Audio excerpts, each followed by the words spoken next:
That's what I say, mister, so what? See how this is any better? Wait a minute. What was that you said? Little children are so what? Unsophisticated. Yes. I said, yeah, that was it. That was what? That was what you said. What? Unsophisticated. What was that again? Unsophisticated? That's it. What about it? Oh, skip it. No. I was just amused. Now, look, Jeannie, you better run along home till we get things straightened out around here. I don't want you to worry about it now, but, well, some men broke out of jail, see? Yeah, now, I shouldn't have mentioned it to you in the first place. It's nothing for a child to worry about at all. Are they real bad men, mister? Are they? Pretty bad, Jeannie. These are men who broke out of prison. Now, let's skip it. It's nothing a little girl like you would even understand. Now, you run along home now, and you say that. Okay, mister. If this is one of those fields where a bunch of lifers throw a heater on the coppers in the bullpen, raise the gun rack, and blast their way out of storage with a Tommy gun, I want no part of it anyhow. What? Because if they're the kind of stirburgs that chop down a harness pole with a typewriter and try to beat the rat by taking it on the lam for the big town in a hot car, I'm going to scram till a heat saw. I'll be home under the bed, mister. So long. Sure, think that kid's in the...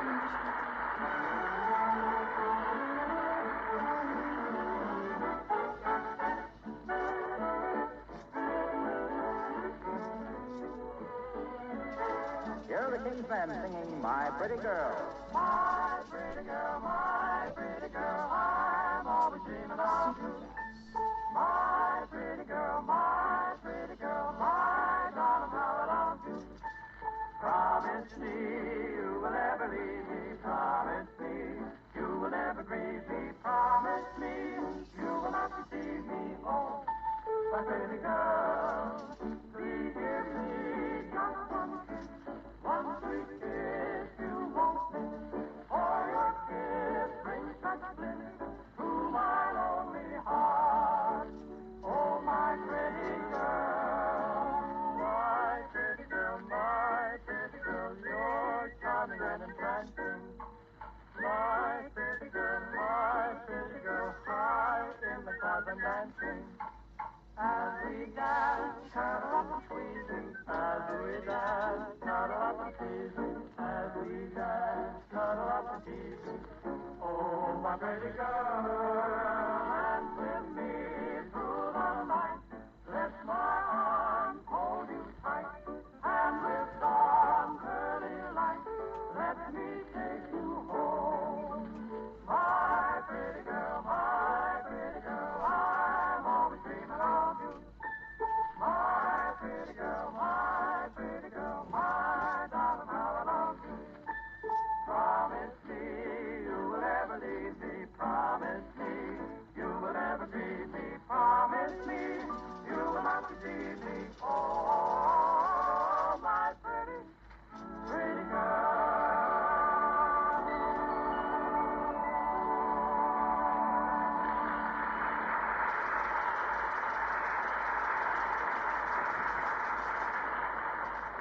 Well, here I go to join the manhunt, Molly. Have I got everything? No, you haven't got the kitchen sink, but that's about the only thing you're not carrying. This posse business is a serious thing. A man can't have too much equipment. Let me see now. A flashlight, shotgun, handcuffs, a scout knife, rope, sun helmet, and snowshoes. Sun helmet and snowshoes. You betcha, snowshoes. When McGee gets on a man's trail, he follows it through desert heat and Arctic snow. Now, McGee never gives up. Well, here I go. Good luck to you, Dean. Thank you. I wonder if I forgot anything. I don't know what it would be. I wonder if I ought to take some jelly sandwiches. No, I guess not. Well, so long, kiddo. Goodbye, McGee. You sure you won't be afraid? All alone in the house. Not a bit. I feel like a dog leaving you here alone and unprotected. Matter of fact, the dog wouldn't be guilty of such behavior. Do I want to be more disloyal than the dog? No, by George. I'll stay here and fight at the side of the woman I love. With my back to the wall, I'll fight to the last. Ouch, what's the matter? Had my back to the wall, and there was a nail in the woodwork. Remind me to have that. Come in. Well, for goodness sakes, Mayor, the trivia. Good day, Your Honor. Good day, Mr. McGee. Hello, McGee. Hi, Olivia. What are you all equipped for, McGee? If you're going to establish a covered wagon trail to California, you're too late. The railroad has gone through. He was going to join the posse, Mr. Mayor. Posse? What posse? What do you mean, what posse? What kind of a half-baked mayor are you, Latrivia? Half the town's scared to death of some escaped killers, and the mayor himself don't know anything about it. A fine state of how do you do. How do you do? Fine, thanks. How's it? Quit interrupting. Where you been, Latrivia? Don't you know they've issued an emergency call for every able-bodied man to get himself a gun and join the posse? You don't know anything about that, Mr. Mayor? Why, no. I've been out of town all day and haven't checked with my office. Why, this is terrible. What's it all about, McGee? Briefly. Briefly. Early this morning, Latriv, 4 lifers crashed out of the state bogey, knocked off the guards, stole the car, got their way out of several police traps, holed up now on the south side of town. 10 grand reward for them, dead or alive. Good heavens. I'd better get right down to City Hall and get that hunt organized. Come on, McGee. Let's go. When did they leave? Well, I polish up my shotgun a while longer. Wait, there's no time to wait, McGee. I'm going. If you're afraid to come along, I'll go They alone. just leave? What? You think I'm going to stand here and let our mayor go out on that street without protection, do you? Good for you, dear. Risk the life of our city's chief executive? Let him walk into them gangsters alone and unprotected? No, sir. Thank you. Here, you take my shotgun. I'll stay here and phone the city hall later to see if you made it. Great Scott, man. This is no time to argue. This is a crisis. What are we, anyway? Men or mice? Oh, sit down, both of you, and I'll fix you some cheese sandwiches. Yes, that'll be a... No. Where did you get this information anyhow, McGee? Where'd I get it? On my new radio. My gosh, it's been on the radio all day. Turn it on again, Mom. All right. Maybe they've caught the gangsters, but... On the big manhunt, folks. The escaped convicts are trapped in a loft building in the warehouse district. Police have the building surrounded, and chemical experts are on their way to the scene with tear gas. Stay tuned to this station for further developments. This is station WHCO, Oakwood, Texas.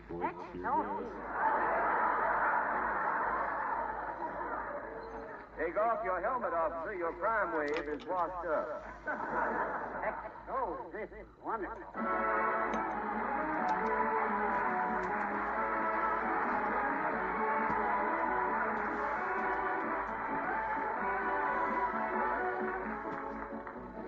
Have you a long list of good resolutions this year? If you're like me, you have plenty of material to work on. But I can't refrain from tossing just one at you in case you haven't realized the work you can save by adopting the wax housekeeping method.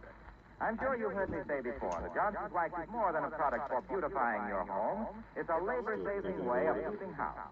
By regular applications of Johnson's Wax to your floors, furniture, and woodwork, you not only protect these surfaces against wear and tear, you also keep your home cleaner all year and save yourself lots of work. Of course, you know how lovely Johnson's Wax makes things look.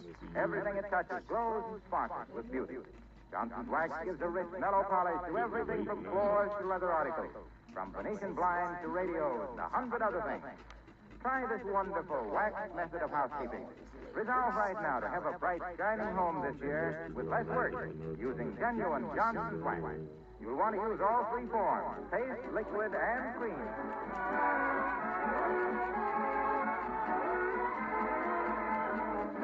Oh, stop browsing around, dearie, just because you couldn't join the posse. Oh, it ain't that. I'm still short, Doctor. Why now? He said if I hadn't met any gangsters, they'd have picked me off like a sitting duck. Well, why should that make sense? Got in there. He said with my shape, it'd be a natural mistake. Good night. Good night, all. Tell the fruit ones are too. You eating the fruit now? I feel like I got some chocolate in the dog. This is Harlow Wilcox speaking for the makers of Johnson's Wax products for home and industry, inviting you to be with us again next Tuesday night. Good night. This is NBC, the National Broadcasting Company.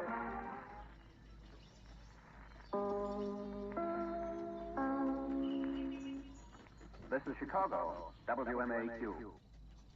Johnson Wax Program with Fibber McGee and Molly.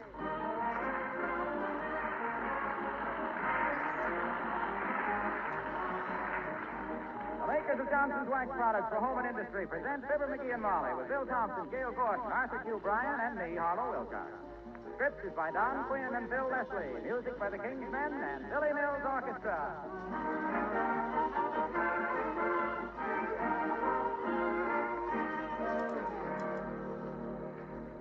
If one of your friends said to you, I keep house with wax, would you know what she meant? Well, if you went over her home, room by room, I think you would. Because in every one of those rooms, from the front door through the kitchen, you'd find evidence of wax protection, wax polished beauty. You'd find mellow, shining floors that grow lovelier with every application of Johnson's wax.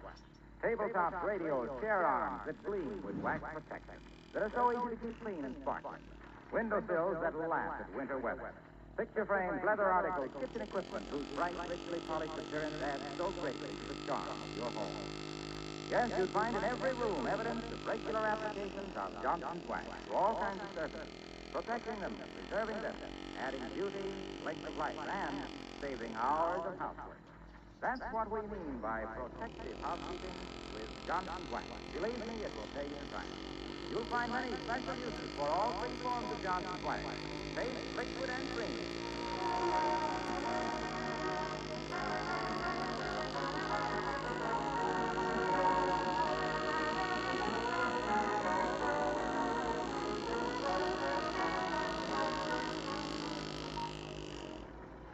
Well, winter arrives in Wistful Vista today with a hey, nonny, nonny, and a shut that door. Older than a Russian veto. And the snow is torn high to a tall spear. But at 79 Wistful Vista, all is cozy. In the fireplace, a big hunk of wood is crackling merrily. And on the Davenport, another big hunk is wisecracking merrily. As we meet Fibber McGee and Molly.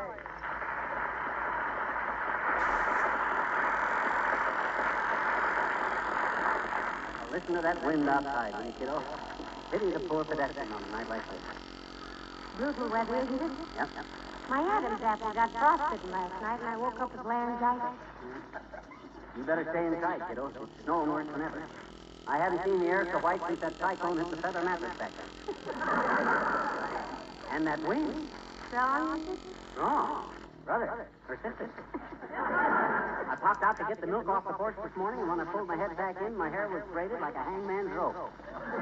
I couldn't even comb it. I had to unweave it. Cold, too, I imagine. Oh, I stuck my nose out to get the morning paper and yanked it back with a bird's eye label on it. Well, I'm certainly glad I don't have to rob tonight. This is the kind of storm that has polar bears looking for warm ice. You said it. Personally, Well, heavenly days, I wonder who that is. I don't know who he is, but I know what he is. Come in, stupid. Oh, my, it's Dr. Dan. Oh, hi, Doc. Hello. Nice day if you're a penguin with a high metabolism. My goodness, Doctor, isn't it a little risky to travel about in a storm like this?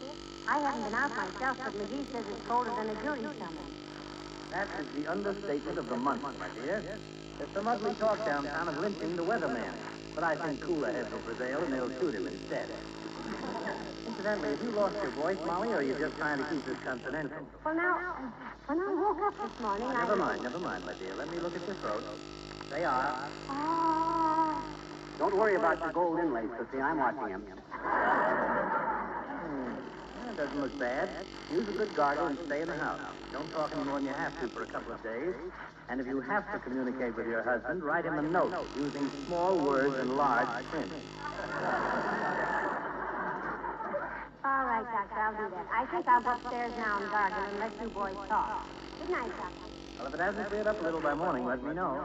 Good night. See you later, baby. Ah, there goes the What you got there, Short Stacy? Postcard for you, addressed to Mrs. Gellifunt by mistake. Oh, thanks, Bagwell. I'll bet old Mrs. Gellifunt has memorized it and had photographs made with it.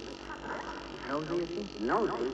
That old curtain pusher spends so much time spying on the neighbors, she's growing FBI brows. Oh, come now, don't judge her too harshly. Billiard head.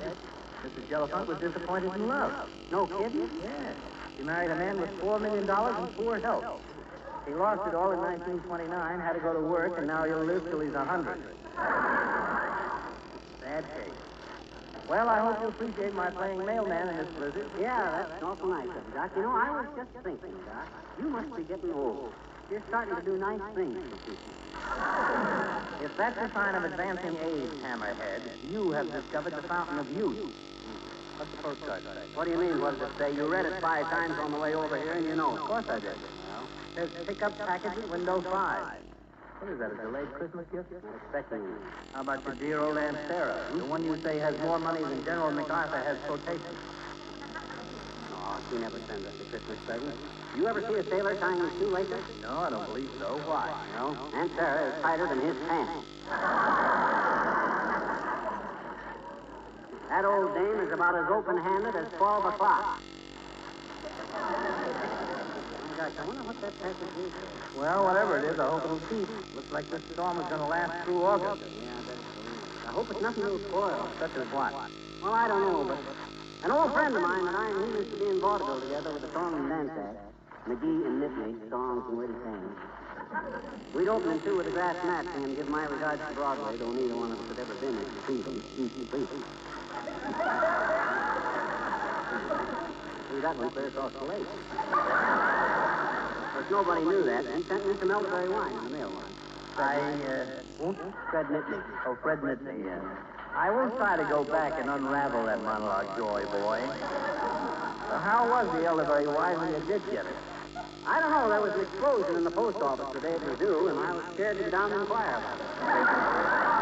Well, I've got to get back to the hospital. This is just the kind of a night that thoughtless little babies decide to be born on. Okay, Pauncy. Turn your collar up good around your neck. Don't tell me you're getting solicitous about my health. No. I just don't want passers-by to think we know anybody that needs a haircut that bad.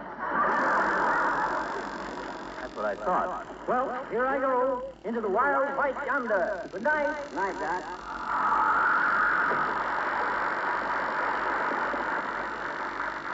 Boy, what a night. If it wasn't so far to the post office, I'd... don't be a chump, McGee. It ain't a fit night out for man to be. Still, if that is package from Aunt Sarah. Oh, don't be silly. She wouldn't give you the correct time. What are you scared of, McGee? A little wind? Okay, I'll go. Hey, here, put on your coat. Thanks. Here's your hat. Thanks. Hey, Molly, I'm going to the post office to pick up a package. If I ain't back in 2 hours, send my green necktie to Uncle Dennis.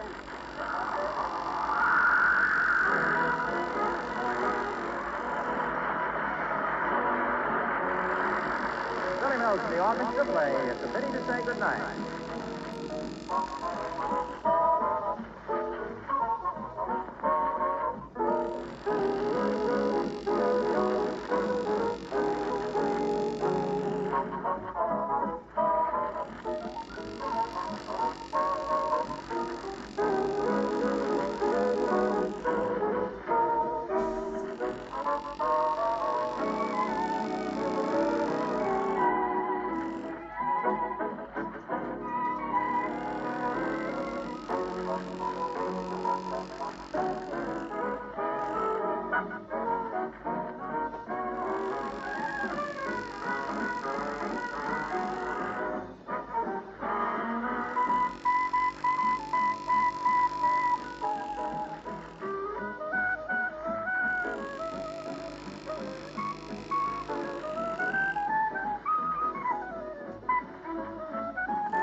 I should have passed the mailbox on the corner 15 minutes ago.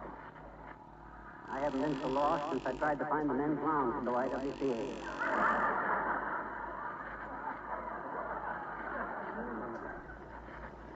This has got me worried. I better stop at this house and ask where I am. What's the matter, dearie? Forget something? What? this our house?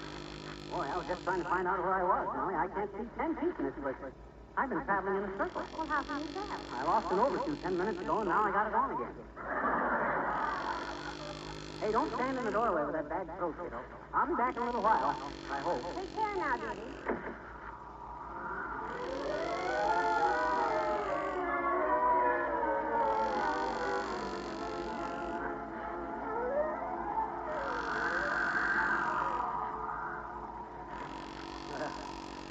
Now, where am I? Oak Street should be to my left. A streetcar just went by, and there's no streetcars on Oak Street. Hey, there's no streetcars on Wistful Vista.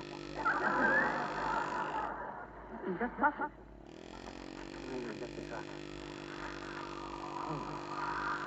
Boy, am I windy. I gotta go in someplace and get warm. Wonder who this is. Well, my God. Hi, Wimp, old man. You live here? Can I come in for a minute? Hello, Mr. McGee. Say you come in. Thanks. Oh, sure is a blizzard out there, Wimp. I haven't taken such a pushing around since they sold my sailor sock. Certainly it's stormy, all right. In fact, I'm quite perturbed about Tuesday. That's my big old wife. Really? Is she out in this storm, Wimp? Yeah. I'm worried. Oh, well, take it easy. I was out in it and nothing happened. That's what worries me, Mr. McGee. If you can do it, you can do it. Where'd she go? Yeah. Oh? Can I make you some hot coffee or something, Mr. McGee? I have a secret recipe for coffee wimple. What's coffee, Wimple? I mean, what's coffee, Wimple? Oh, just an idea I got one day when I was putting around the kitchen. Buttering, you mean? No, putting. Oh. I was trying to put a golf ball into a paper cup, and I hit it too hot. Oh. Not to kind of soak away the coffee pot, and when I tasted it, it was half cocoa and half coffee. Quite good, too. Well, that's nothing new, Wimp. That's what they call Russian coffee. Well, if it pleases everybody the way it did with me, I can understand why they call it that. Certainly is hard to get along with.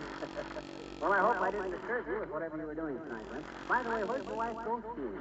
She asked me where was a good place. I told her up on Harrigan's Hill. Harrigan's Hill? My gosh, Wimp, that's no place to ski. There's a 400-foot gravel pit at the bottom of it. Gravel pit at the bottom of it. Yes, I guess I wasn't the right one to ask, was I? Well, maybe somebody will probably warn her before she starts down. I suppose. I wish people would just mind their own darn business. Well, I better get going, or the post office will be closed. Good night, Mickey. Thanks for letting me get warm. Good night, Mr. McGee.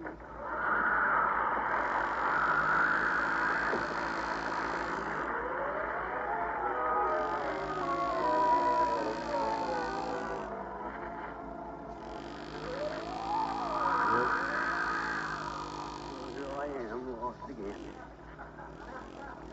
Did you see if the prophet was living there? No. Hey, there's some letters on this window. See if I can make them out. C-H-I-L-I. Not really, that was fine. Chilly. Think that's funny? 2 cents I'd heave a rock through that window. I'm getting numb. I'll duck inside this way. Like a warehouse or something. Hey, anybody here? Hey. Nothing I can do.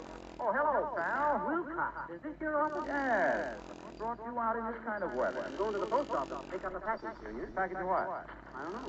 Who's it from? I don't know that either. What's so important about it? Trick me. You don't know what it is or who it's from or why it was sent, but you'll risk your life to prowl around in this blizzard. Who's risking his life in a blizzard? I got a compass with me, haven't I? Oh, have you? Sure. Right here in my overcoat. Someplace. Well, here it is. See? Where'd you get that? I had that for years. I take it on all my hunting trips. Look, pal, that's not a magnetic compass. That's the kind of compass you draw circles with.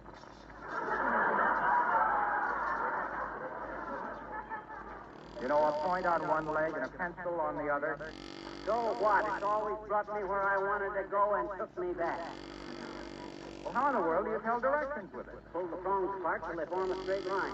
Point one of them due south and the other leg will point north. It never goes. Well, I must say that's very ingenious. By the way, where's Molly? I left her home. She's got a little laryngitis and shouldn't talk. So I had to get out of the house for a while because you know how gabby I am. I thought if I... Oh, excuse me. Sure. If the man hangs up, don't hang. Wistful Vista Branch of S.C. Johnson & Son Incorporated, Racine, Wisconsin, makers of Johnson's Wax, Paste, Liquid, and Cream, Wilcox speaking. Oh, hello, Kavanaugh. That's Kavanaugh, pal, one of our top salesmen. Oh, send him over to see me. I haven't had a top since I was a kid. Hello, Kavanaugh. Yes. Oh, did you tell her that Glowcoat needs no rubbing or buffing? You did. Did you tell her it shines as it dries? You did.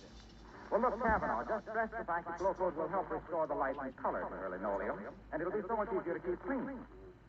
What? You did, and she bit you in the leg. Well, keep at it, Kavanaugh. Goodbye. Customer bites the salesman, waxy? Oh, no. It was too stormy to call on people and too late, so he was rehearsing his sales talk on his Fox Terrier. Why did the mutt bite him? Frustration, I guess. No fun backing up the kitchen linoleum with the Scotch Glowcoat on it. Well, now that you got that off your chest, waxy, why don't you run along? What do you mean? Go away. You put in your picture of Paste and Cream, so take a powder. I beg your pardon, this is my office. Huh? Oh, my gosh, I'm the one that's got to go this time. Well, thanks for the hospitality, Junior. I'll see you later. Go on, pal.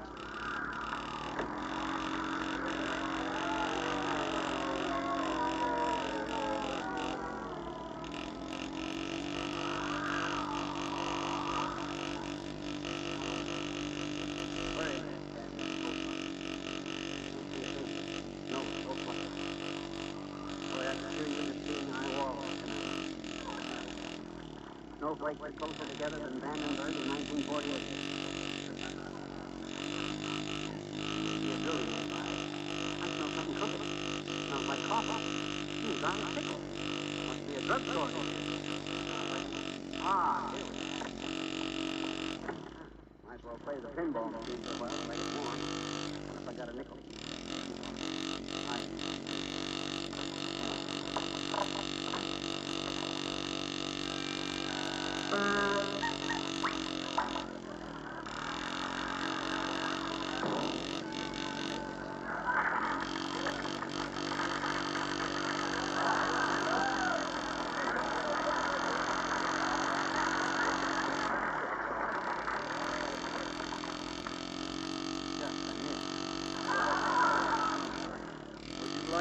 Another nickel McGee at a low rate of interest. Oh, hi, Olivia. No, thanks. I just stopped in here to get warm. Got to get down to the post office and pick up a package. Package of what? I don't know. I got a card from the post office that says pick up package at window 5. Well, if you're going to the post office, McGee, you'd better saddle and mount. It closes in 14 minutes. Hey, by the way, you're the mayor of this town, Olivia. Why don't you call him up and tell him to wait for me? Sorry, McGee, I can't do it. Why not? Well, I'll try to explain. As mayor of this municipality, I have at my disposal certain tasks, jobs to be awarded. Usually, I try my best to see that those jobs are capably filled, regardless of political affiliation. Sure. Now, the postmaster of this city, one Tiffany H. Crudd, has a nephew who is the mental equal of practically nobody. Let us be charitable and say that this young man does not know an axe from an oboe. To call this specimen a jerk would be to vilify every soda dispenser in America. Sounds like a great kid, Mr. You going to adopt him? The young man's uncle, Tiffany H. Crudd, the postmaster, recently asked me to appoint this insufferable delinquent to a responsible position in the city's treasury office. Yeah, but what that's got to The reply I gave Mr. Crudd fully explains why I cannot ask him to keep the post office open for you. So you'd better be on your way. You said it. Well, so long, Mr. Good night.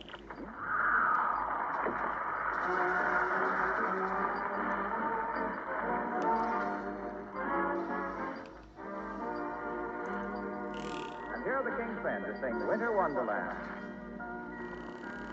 Over the ground lies a blanket of white, a heaven of diamonds shines in the night. Two hearts are thrilled in spite of the I'm going to take 2 cold access to the hardware store tomorrow. Oh, you did write it on there? A wonderful sight, we're happy tonight, walking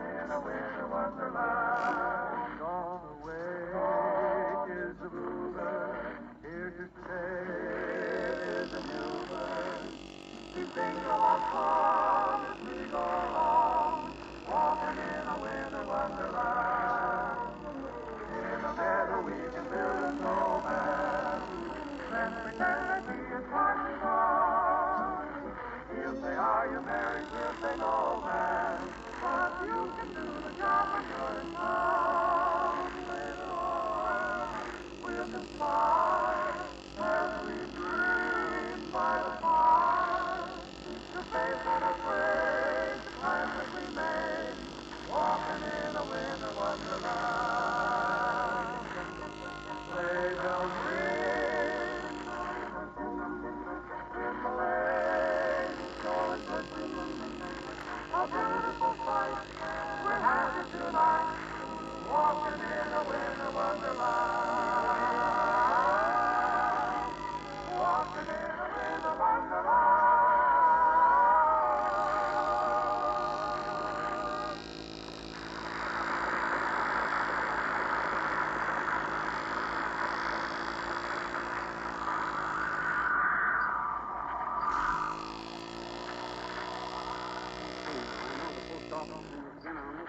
Then there's out behind.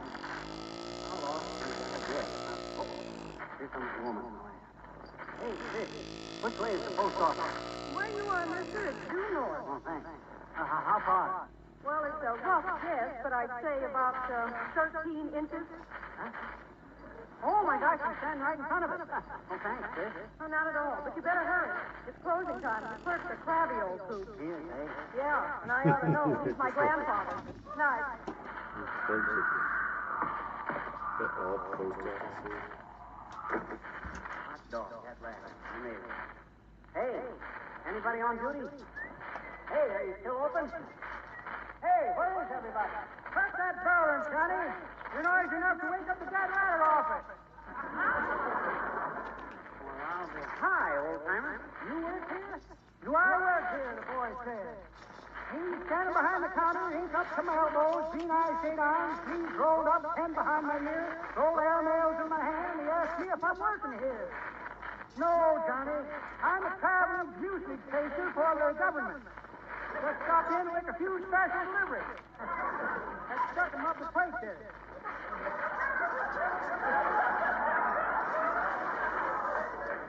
Look, old-timer, I got a notice from this post office that there's a package here for me.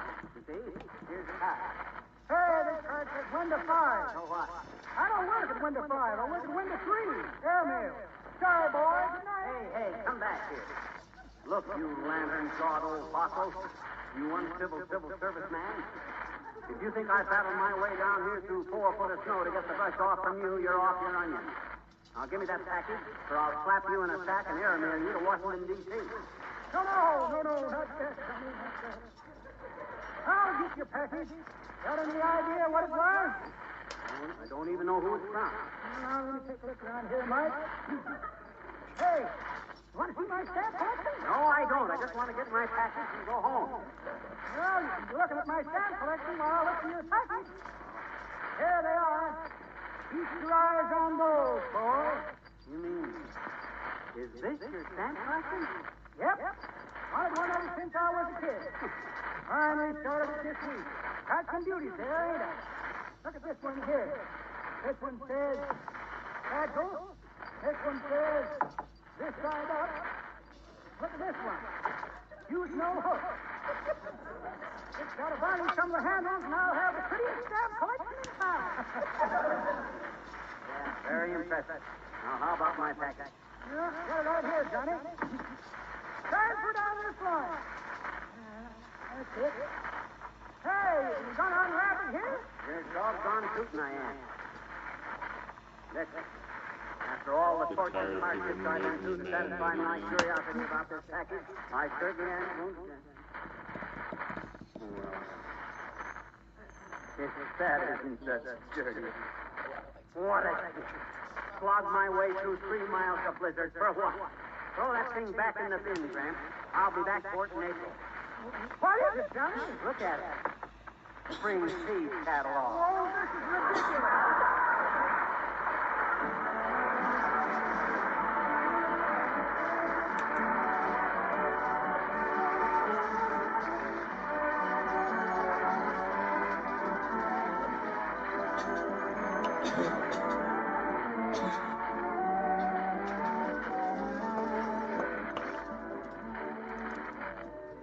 Have you ever seen dull, faded linoleum change right before your eyes to bright, sparkling linoleum? No, there's no catch in it. That's exactly what happens when you use Johnson's self-polishing glow coat. There's no rubbing or buffing and very little work on your part. Yet in 20 minutes, while you wait, this remarkable wax floor polish makes old floors shine like new. Keeps new floors always beautiful. All you do is apply glow coat and let it dry. As it dries, Johnson's glow coat shines to a smooth, long-lasting polish. Try it on your printed and inlaid linoleum and linoleum rugs, too. See the gleaming beauty it gives you. At the same time, protecting them from dirt and wear. With glow coat protection, things wipe up in no time. Muddy footsteps and dirt can be wiped up instantly, leaving the colors fresh and bright as ever. Try it, won't you? But for a really bright shine, be sure to ask for the real thing. Johnson's self-polishing glow coat.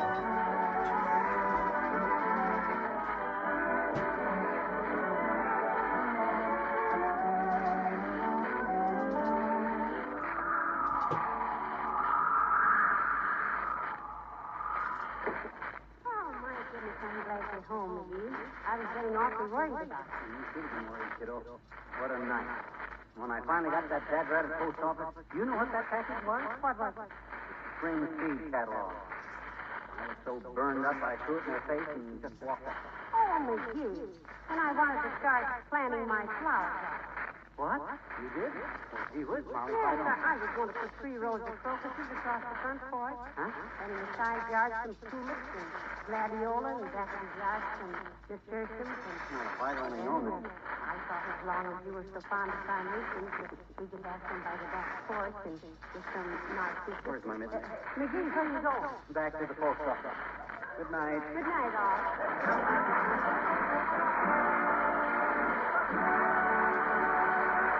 This is Harlow Wilcox, speaking for the makers of Johnson's Wax products for home and industry, inviting you to be with us again next Tuesday night. Good night. This is NBC, the National Broadcasting Company.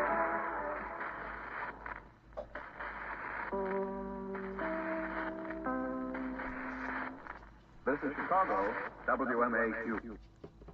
The Johnson Wax Program with Fibber McGee and Molly.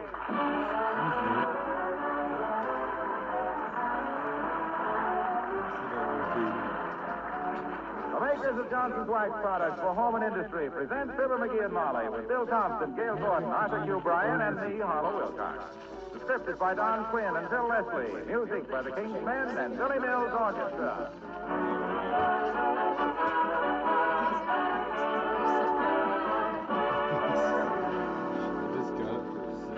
You know, kitchens are certainly a lot more cheerful than they used to be. Not only the clean white kitchen equipment, it's the gay window curtains, the colorful dishes, and wall plants, and other bright ideas. And, of course, another reason why your kitchen is brighter today is the Johnson self-polishing glow coat you put on your floor. It's really surprising how glow coat gives even dull, faded linoleum new life and sparkle. It's easy to use. You simply apply it and let it dry. But oh, those results. In just a few minutes, Johnson's glow coat dries to a smooth wax polish that fairly sparkles with beauty. Once again, the pattern in your linoleum shows up clear and new. Its colors gay and fresh. Its surface smooth and shiny. And, of course, with regular glow coat protection, your linoleum and other floors keep bright and new-looking years long. And when I say bright, that's exactly what I mean. The shine you get with Johnson's self-polishing glow coat has to be seen to be believed.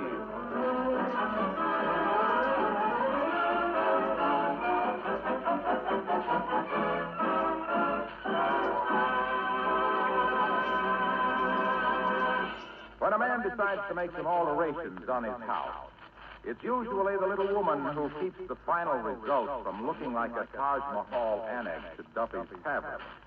And here at 79 Wistful Vista, clavicle deep in plans and blueprints, we find Fibber McGee and Molly.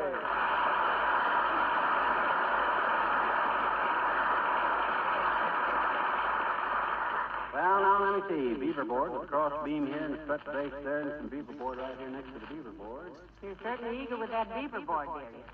Very handy stuff. Without beaver... Hey, who's the best architect in town? Well, search me, but do we have to have the best for a job like this? Isn't that a little like calling in a surgeon from Johns Hopkins to slice the ham for dinner? The best is none too good for me to see. I'm not the type of guy that cuts corners. I'm strictly the type of guy who goes first class on everything. Hand me the classified record. Here you are. Thanks. I warn you, though, good architects come high. Yeah? Hey, here's an outfit sounds good. Doris P. Corinthian and Associates. Consulting architect. They're no good. How do you know? Didn't you read what it said? They're consulting architects. What? If they were any good themselves, they wouldn't have to consult any architect. Gosh, I never thought of that. Smart thinking, kiddo. Thank you. Now, let me see. How's about Dormer and Franck? They're the guys that designed the Civic Opera building. Yes, and the acoustics in there are terrible. Remember the night we went to hear Nelson Eddy and he sounded like Carmen Lombardo? That was Carmen Lombardo. They give me the wrong ticket. Oh. Now, let me see. My guy, there's 100 architects in this town. I ought to be able to find one of them. Come in. Well, for the... Hi, Wimp. Hello, Mr. Wimple. Hello, folks. I hope I'm not intruding.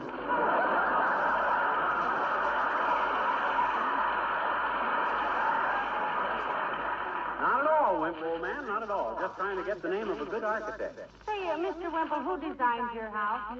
Well, I did in a way. Yeah? That is, I laid it out the way I wanted it. And then Sweetie Face laid me out and fixed it the way she wanted it. Sweetie Face, that's my big old wife. Yeah. Yeah, we know. How many rooms, Wimp? Well, Sweetie Face thinks it's 9, but I know it's 10. There's a sliding panel off the dining room that leads to a secret room upstairs. That's where I keep my bird books and things. Your what, Mr. Wimple? My bird book. This is one of my bird books right here. I'm going bird watching this afternoon. Would you like to join me? No, thanks, Wimp. I got to get in touch with an architect. Mr. Wimple. Yes? I don't want to seem impertinent, but just what is so fascinating about bird watching? It seems to be a very popular hobby. What do you get out of it? It's quite simple, Mrs. McGee. Maybe I'm silly, but I'd rather look at a bird through the lens of a camera than the sight of a shotgun. I'd rather hear them singing in a meadow than sizzling in a frying pan. And I happen to think that they're much more beautiful flashing through the trees than flying in the back of a car. No, I think maybe you got something there, Wimp. You can watch birds all day long, and you won't see one with a bomb under his wing. When you've seen a little of their courage and devotion to their homes and families, you can understand why it took men so long to learn to fly. Nature didn't trust them with wings. You can see what happened when they got them. Well, our wings are used on a lot of errands of mercy, too, Mr. Wimple. There are still more bluebirds than there are vultures. Oh, I suppose so. You know, I watched a vulture one afternoon out in Wyoming. No kidding, Wimp. Interesting? Interesting? It was frightening. Yeah? After 2 hours, I discovered he was watching me. Well, I hope you find an architect, Mr. McGee. Goodbye now.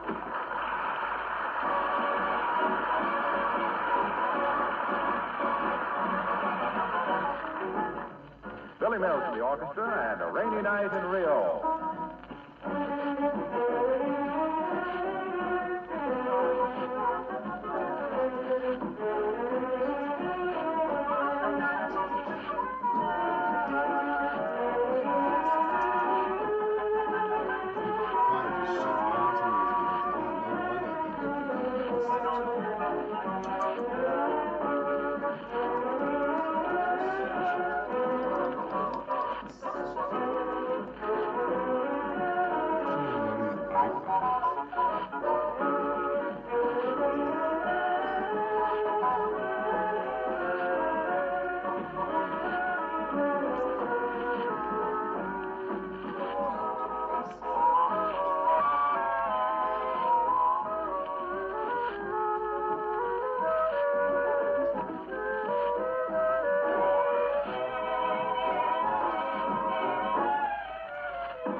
McGee, did you call Mrs. Carstairs for the name of her architect? Yeah, and she tried to give me the old razzmatazz, but I know when I'm being kidded.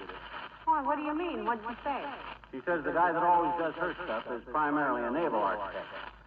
And I says I thought the design was pretty standard on them. And... That's the one you already had.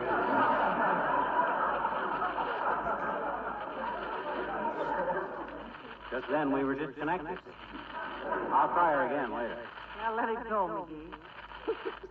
For the type of alteration you have in mind, I don't think... Come in. Oh, it's merely trivia. Good day, Your Honor. Good day, Molly. Hello, McGee. Hi, Elizabeth. Hey, that's quite an impressive batch of blueprints you have there. Yep. Designing a governor's mansion for the state of Georgia with revolving doors. Nope, we want to fix up this house a little, Trev. Trying to get in touch with a good architect for some advice. You know a good architect, Trev? Well, the chap who designed the city hall is a friend of mine, McGee. His name is Gerd. Henry Gerd. Old classmate of mine. Oh, isn't that nice? Fraternity brothers, too, I presume? No, he was a deep and I was a delta. Well, that was... How was that again, Lieutenant? I said Henry was a deep and I was a delta. Meaning what? Delta Kappa Epsilon and Delta Tau Delta. Watch your language in front of my wife, Patricia. I speak a little Spanish myself, you know. That was not Spanish, that was Greek. They were Greek fraternity. My gosh, no kidding. I always thought La Trivia was kind of an Italian name, but with you being so dark-haired and all, I can see now. Please. I'm not Greek. You must know Well, then, how did you get into a Greek fraternity? Yeah. Wasn't that cheating a little, Mr. Mayor? No, it was not. Out of all my brothers, I don't believe there was a single one who Your brother? How many brothers did you have in college? Well, I think there were about 32 active ones. Oh, isn't that wonderful? 32 brothers all going to college together. I always said that large families... This was not a large family. When I said brothers, I was using the fraternal term. My fellow Delts were members of... Take it easy, Patricia. Give it a chance. Why, certainly. I think any family that can send 33 brothers to college at the same time. Say, wait a minute. How can that be? The oldest and the youngest would have to be 33 years apart. Unless they were twins. They were not twins. They weren't my real brothers. Oh, faking it so you could get a reduced rate on the tuition, eh? Well, by George, if the faculty ever knew that all... They were not getting a reduced faculty for the Dukes and the Bells. Dukes and Boots. Adults. Look, when I said my brothers, I meant my maternity. My Greek fraternity. My Greek fraternity. The Governor, Alpha Duda Boom, Goofer. You were the one. It was...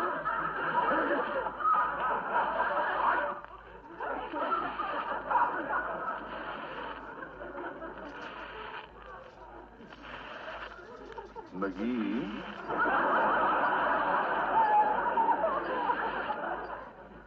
Yeah? Did you know that in certain localities, large blueprints like those are used for ponchos? Poncho? Yes. If the head is thrust through a hole in the middle. These haven't got a hole in the middle. Well, that's easily fixed, McGee. Try this one for size. It's a little loose around the ears, but then you are too. Good day.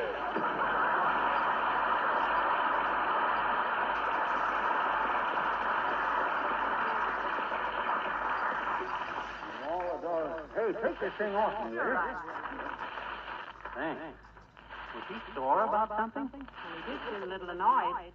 Imagine what it was like when all his 32 brothers got to fighting. I think it was great, though, that they all got into the same sorority.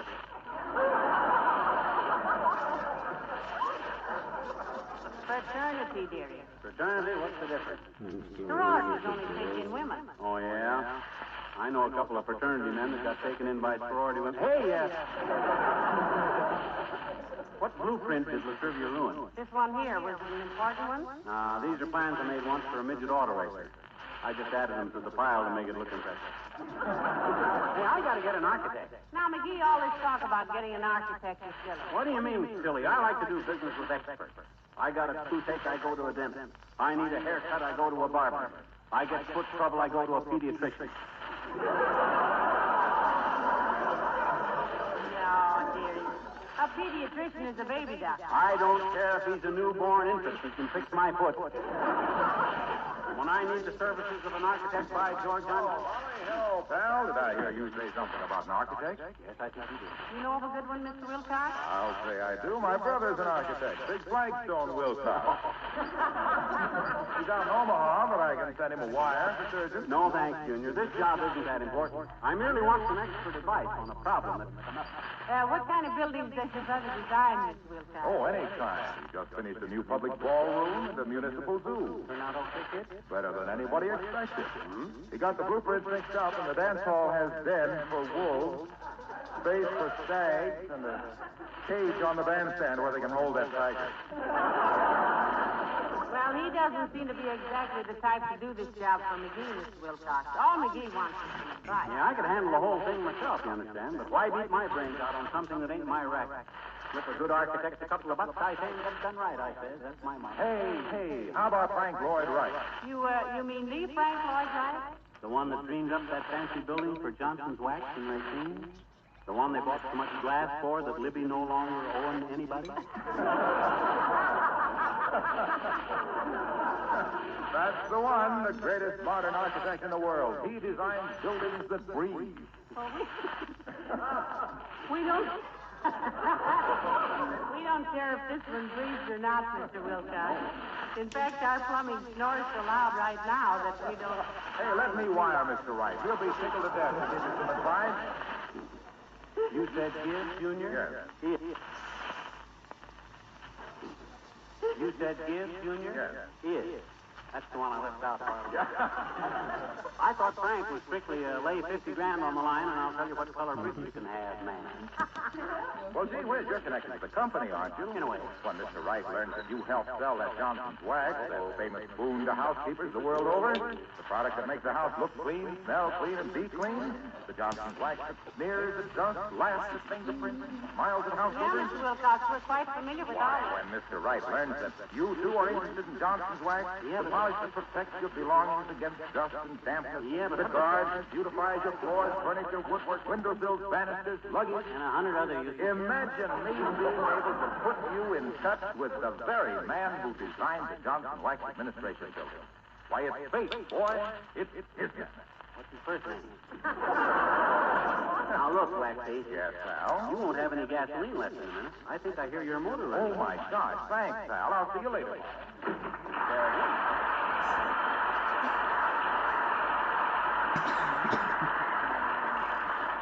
Now, look, McGee, about this architect. For the job you have in mind, why don't you Please, just talk... kiddo, please. You don't understand. If this was just any old house, it wouldn't matter. But this is where you live. My wife. The girl I married. Why, it's got to be perfect. That's why I say let's not cut corners on this project. Why, dearie, that's beautiful. If you really feel that way about it, go ahead and get the very best architect available. Spare no expense. Oh, hey, now, wait a minute. Let's not go haywire. After all, $5 worth of advice is all I really need. The rest is a thing. All right, Jack, you do it your own way. I'm going upstairs and comb my hair. You might straighten up that pile of blueprints if you have time. Okay, I will. Ah, there goes a good kid. She could have married any one of 10 fellas with more money and brains than I got. But no, she wanted a guy with charm, personality. After all, what's money? Just a lot of cold metal and dirty paper. Gives you a false set of values. And I could use a false set of values right now. When that architect is going to charge me what... Come in. Hi, mister. Huh? Oh, hi, Jeannie. Shut that door. Okay. Hey, mister, what you doing with all the blueprints? What you doing with them? With all the what, sis? Blueprints? I think you mean blueprint. What did I say? You said blueprint. Oh, pardon me. It's okay. Being a kid, you're naturally unfamiliar with blueprint. But in answer to your question of recent date, begs to state and reply that I'm planning a few alterations on this house, Teeny. Don't happen to know a good architect, do you? Well, a good what, mister? Architect. What's an architect? Architect. An architect is... Now, wait a minute while I whip up one they can quote in the trade paper. An architect, sis, is a man who spends 15 years studying Europe, learning how to design marble Renaissance railroad stations, and then spends the rest of his life turning out stucco bungalows with foaming furniture and shake roofs that certainly will if they don't put another $1,000 into it.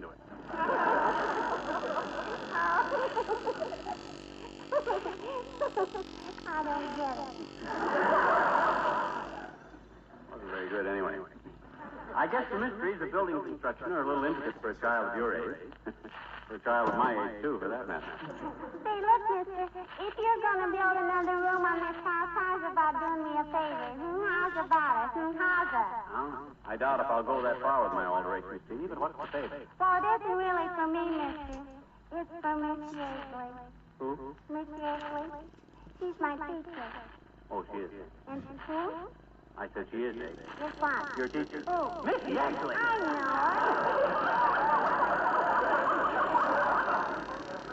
You don't have to yell at me like that. Okay, what's the favor you want me to do for Miss Yeagley? Well, let her rent a new room from you. She can't afford to pay very much, mister, but, she's up all night. Isn't Miss Yeagley happy where she's living now? No. Well, why doesn't she move to another place? They haven't got her chained to the doorknob, have they? Mister, sometimes I wonder how you get along. On a teacher's salary, you don't live where you want to. You live where you have to. Yes, I hear. I heard her telling my mom about where she lives. She says she has to knock icicles off the faucet to brush her teeth.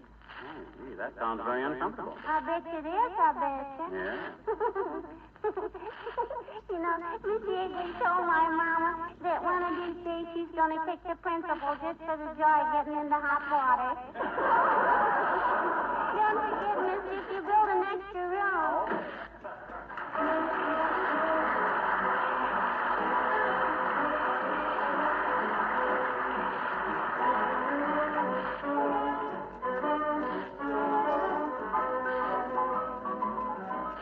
King's Men sing Rickety Rickshaw Man. There's a coolie named Julie runs a rickety rickshaw south of Peking, China, and he goes clippity-clop-clop, clippity-clop-clop-clop, as he hobbles down the cobblestone street. He's romantic and his antics are the top of the girlies south of Peking, China, their hearts go clippity-clop-clop, clippity-clop-clop-clop, as he hobbles down the cobblestone street. For the first quarter of a mile, he'll only charge a pretty girl a smile.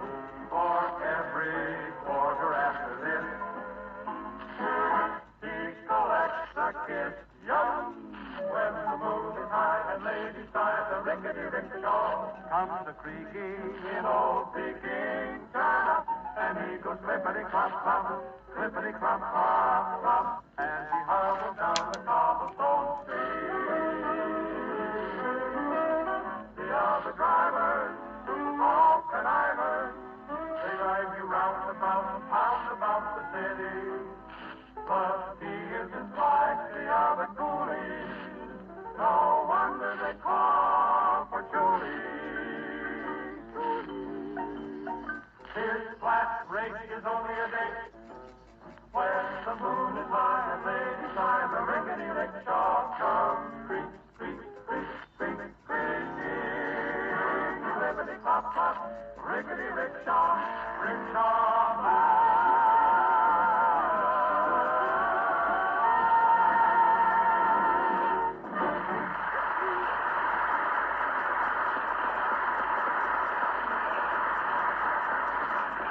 Hey, Molly, Latrivia called. He said he was sending an architect out for consultation. Well, that was very thoughtful of him, I'm sure. I hope you know exactly what you're going to consult the architect about. You leave it to me, Tootsie. I talk them guys' language. I even got a book here on architecture.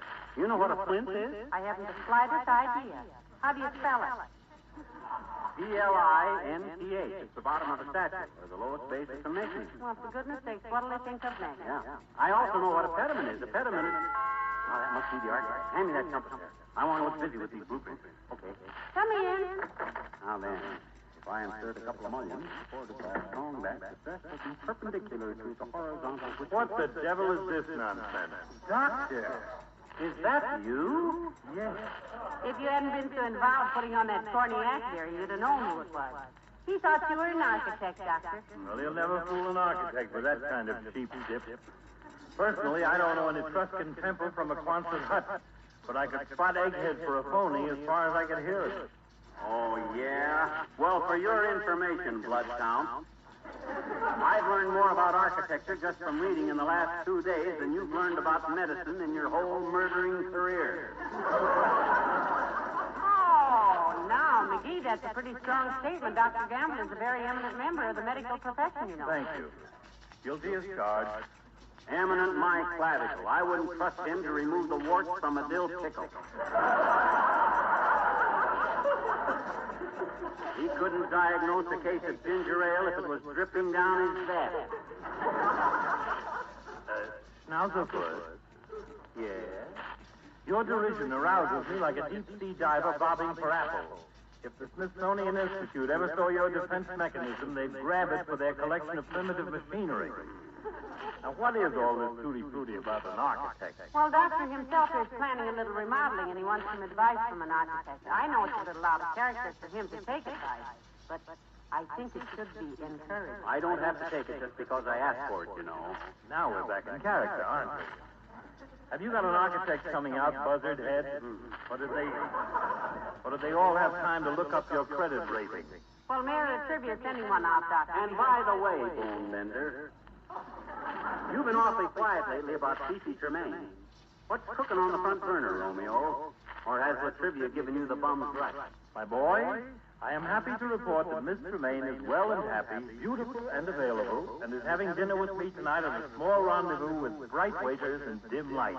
Oh. And is the mayor still in the picture, Doctor, or has medicine made politics take a back seat? Don't worry, Molly. La Trivia will be in there pitching till Fifi elopes with some guy these two saps never heard her mention. I know exactly. My goodness, I wonder who that could be. Think that could be the architect? Yeah, I suppose it might. Awful quick for him to get here. Oh, I don't know. Would it be silly of me to suggest that you open the door and find out? Or am I just a crude old man? Not a bad idea, Cruz. Old man. Come in. How do you do? I'm Stanford Whittington Farmer, the architect. How do you do, I'm sure. This is my husband, Mr. McGee, and this is Dr. Gamble. Hi, Bud. How do you do, Miss Flanless? Madam, Miss McGee, doctor. Oh, Mayor La Trivia was an old classmate of mine at college. Oh, yes, he and his 32 brothers. I beg your pardon? Large family. Greek. Oh. Really, I never suspected. May I ask what your problem is, Mr. McGee? You bet, Bud. But first, I'd like to know a little about your qualifications. I'm not taking advice from just any old barn builder, you know. A reasonable attitude, I'm sure. Don't you think so, Mr. Franlin? Why, yes, well, I'm not really accustomed to having my credentials questioned. Oh, well, just tell him where you were born and educated. You went to school, and what buildings have you built, and a few simple facts like that. Just once over life. Oh, well, very well. Educated at Groton, Harvard, École des Beaux-Arts in Paris, various colleges in Rome, England, Vienna, and the Orient. Scholarships from 7 universities, degrees from 6. Designed the police station, Upper Crenshaw, Whittington, Hampshire. The Opera Building in Hockenackenstein, Bavaria.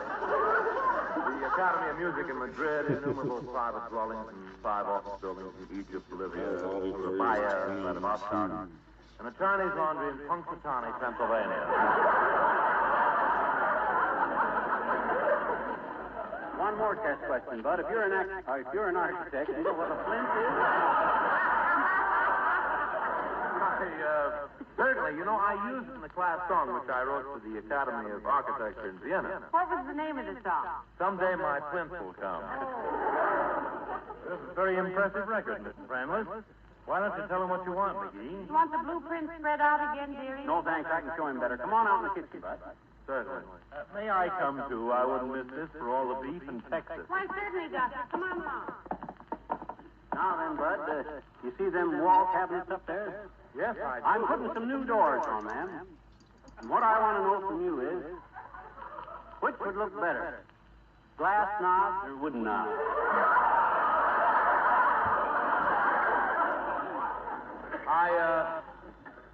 May I ask one question? What is it, Mr. Bramlett? Does Mayor La Trivia wear a bulletproof vest?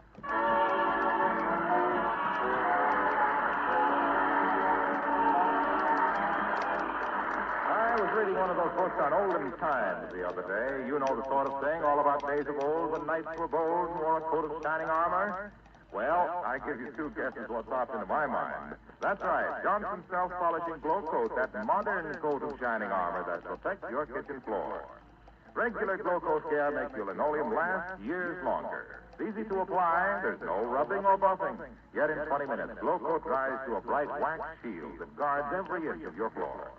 With Johnson's Glow Coat, when you spill something or when the children pack in dirt, you no longer have to perform a major cleaning operation. You simply wipe the smooth wax surface with a damp cloth. And right away, your floor is clean and nice as ever. Coat of shining armor? Yes, I think that description fits Johnson's self-polishing Glow Coat rather well. Try it yourself and see. Oh, McGee, did you read in the paper where this week is Edgar Bergen and Charlie McCarthy's 10th anniversary on the air? Yes, and they're both to be congratulated. I hope they stay on the air another 10 years, and I hope we'll still be here to congratulate them. My goodness. You know it must take a lot of fast thinking to be a ventriloquist. You change your voice so fast and all. Oh, Bergen's a quick thinker, all right. In fact, I've heard it said that with his hat off, he's got one of the coolest heads in radio. Good night. Good night, all.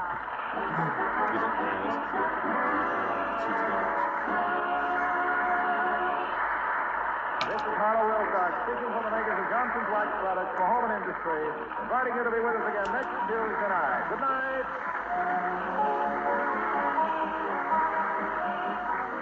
NBC, the National Broadcasting Company. The Johnson Wax Program with Fibber McGee and Molly.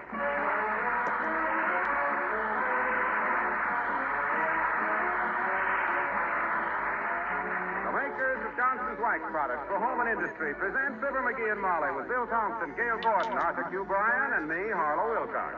The script is by Don Quinn and Phil Leslie. Music by the Kingsmen and Billy Mills Orchestra.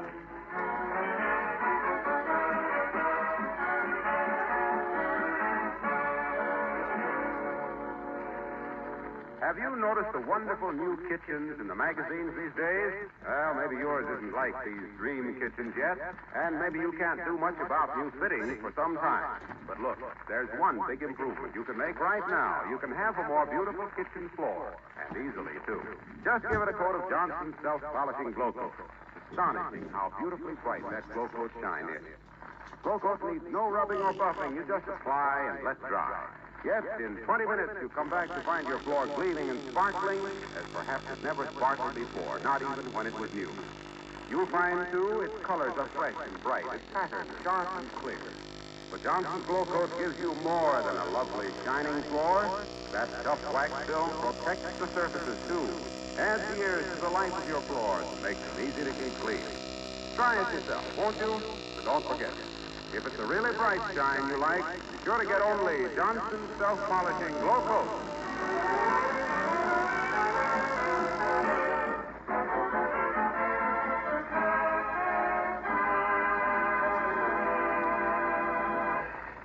One way to grow old gracefully is to cultivate a pleasant voice, a quiet manner, and a consideration for others. Another way to grow old, but not quite so gracefully, is to wait for a bus at 14th and Oak Street in Wistful Vista. Like Fibber McGee and Molly.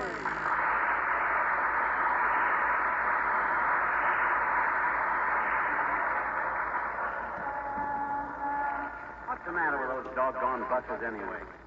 8 of them have gone past in the other direction. They must go at the end of the line and blow up.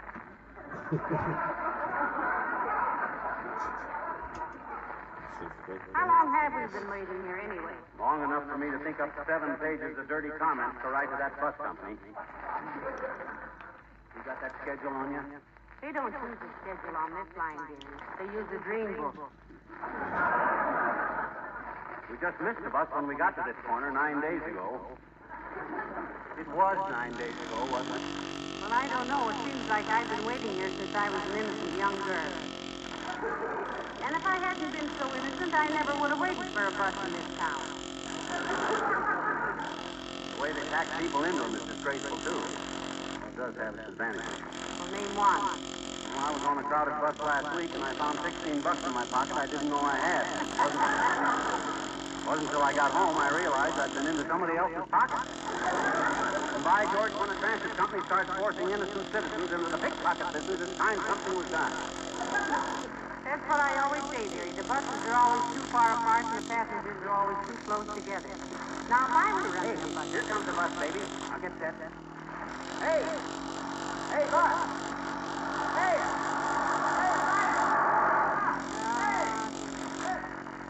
I wish you'd go past again. That breeze was very refreshing. He passed us up like, I'm going to write a letter to those guys that will blast them right off their big fat franchises. They call that service by George Highwind. Oh, hello, Mr. Wimple. Hello, folks. Glad to see you riding your bicycle, Wimp. The buses on this line were all taken away by the dog catcher. He thought they were greyhounds. Service is pretty bad on this line, Mr. McGee. One of them went right past Three-Face last week without stopping. Three-Face, that's my big old wife. Yeah, we know, Mr. Wimple. Did it make her angry? Oh, she was just livid, Mr. McGee. She got the number of the bus, and she got the driver's name, and started out looking for him. That situation was really fraught, Wimp. Did you ever catch up with it? Yes, I think so. Oh, what'd she do to him, Mr. Wimple? I don't know. His body was never found.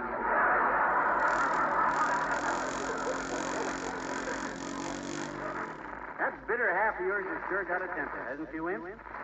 I hear she threw her mud pack out the window because it gave her a dirty look.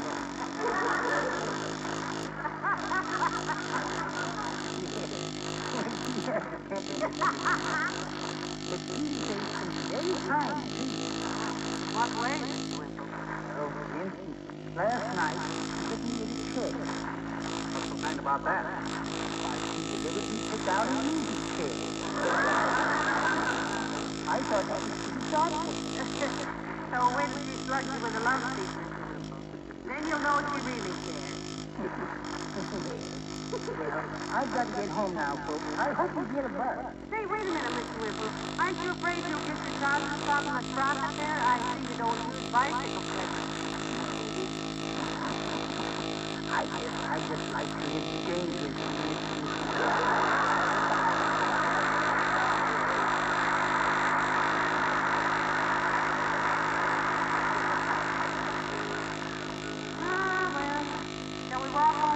Shall we call a cab? We'll stay right here and wait for a bus if it takes the rest of the day. I'm going to shame them guys. The idea, making a woman like you stand here with... Oh, McGee, here comes the bus. Wave it down, quick. Hey! Oh, it's pulling over. Stop it. Come on. Get over. Good to raise this fucking Oh, bus dear. down. It's awfully crowded, but I'm in no mood to complain. If I'm going to be a sardine, I want to be a happy sardine. Stand right behind me, Molly. I'll run interference for you. All right, let off, please. Stand back, mister. Let him out. My. What does he mean, let them out? They're packed in so tight the minute he opened the door, two of them flew across the street. Well, come on, Slippy. Climb on so we can get... No more room, folks. Take the next bus. What do you mean, no more room?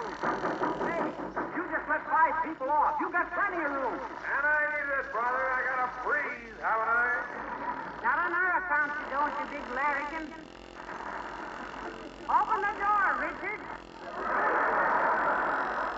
Next bus is right behind me, Lay. We're behind schedule now. We know you're behind schedule, you rum-dum. We've been waiting here since we got out of high school. Come on, open up. Get away from that door, Noisy. You'll get hurt when I start up. You open that door or you're not starting up, Poppy. Wait off. Oh, McGee, what are you doing? Standing right in front of the bus? You'll get run over and killed. And if I am, I'll sue them for every cent they ever stole from the public. All right, bud. You open that door or I'll stand here in front of you all day long. Oh, McGee, please, a crowd gathering. Remember, I'm a lady. Hey, look, Mac, I don't want any trouble with you. I got a schedule to make. Get out of the way, will you? Pipe down, you big holy gimmick. Dearie, please. We're being conspicuous. I don't care how conspicuous we are. The more conspicuous, the better. I know my rights. This is a public transportation, and I'm the public. And we're tired of being pushed around. That's right, sure. Come on. Open up. No room. Open up. No room. Open up. No room. Open up. No room. Open up.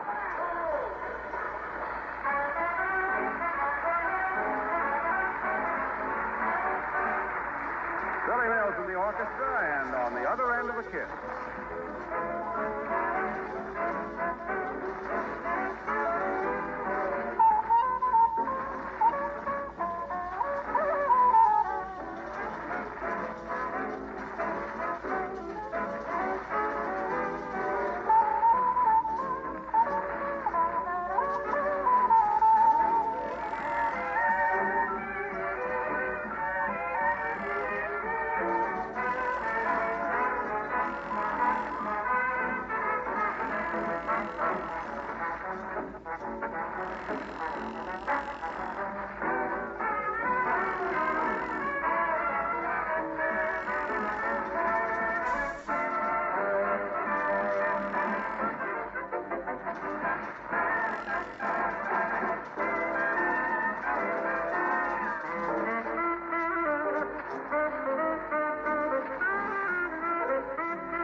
Move out of the way, will you?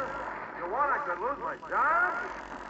But the day you get fired, there'll be dancing in the street. And I'll donate another $20 to the March of Dimes. He won't move till you open that door, driver. If there's anything he hates, it's stubbornness. That won't get you any place, Lunkhead. I know your type. And there ought to be a law against letting guys like you wear caps with visors on them. You get too important. What? You were hired to drive people around, not push them around. Aha! You got public opinion behind you, dearie. Make the best of it. The minute you start losing ground, they'll drop you like a hot anvil. Mister, for the last time, you're going to get out of the way and let me drive this bus? Or do I come out there and twist your pointed little head up?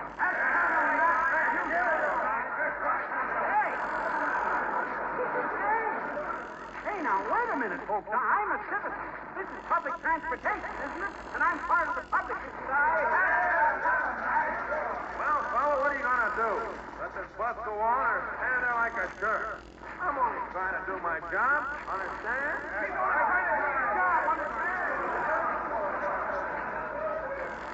You just ignore the mob, dearie. They're out for blood and they don't care whose it is. They don't understand. Now, look, folks. I've been a taxpayer in this town for 20 years. I've rode these buses every time I had to. I've stuck enough dimes into that register to put the rhinoceros, and what do I get? A door slammed in my face. If this is a sample of the service us citizens are getting, by George... It's the police, McGee. Grow a beard, quick. All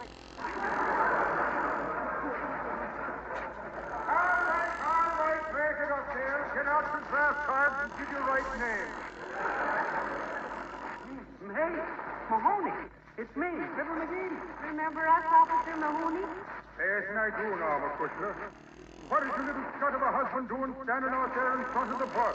I'll tell you what I'm doing, Mahoney.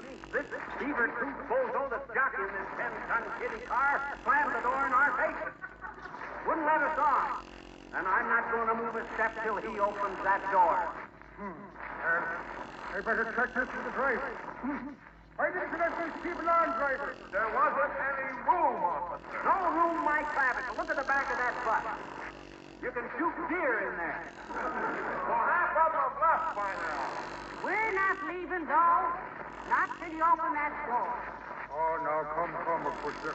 You better let the bus go on, or I'll have to arrest you. Oh, yeah? On what charge, you pug-nosed bog trotter? For obstructing traffic. Traffic means moving vehicle. This vehicle is not moving. Wait a minute till I think of a logical situation. Drunk and disorderly? No, he's sober, the dirty little prohibitionist.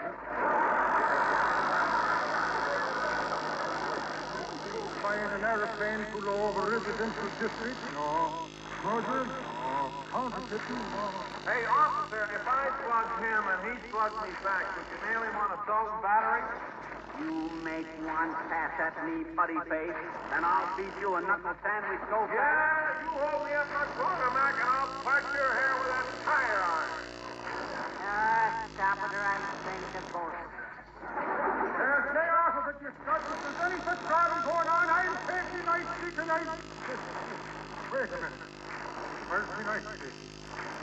Just the same, I left me nice stick at McNally's Tavern. Now don't go away, I'll be right back.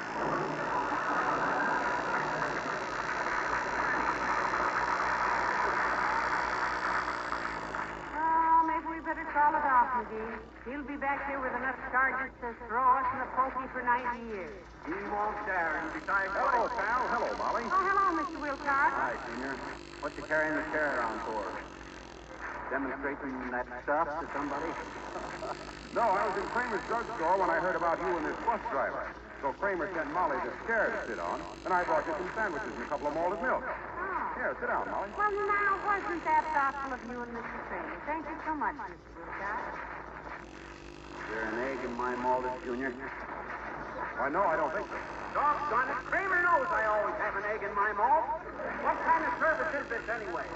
My God, here I am fighting the best it is.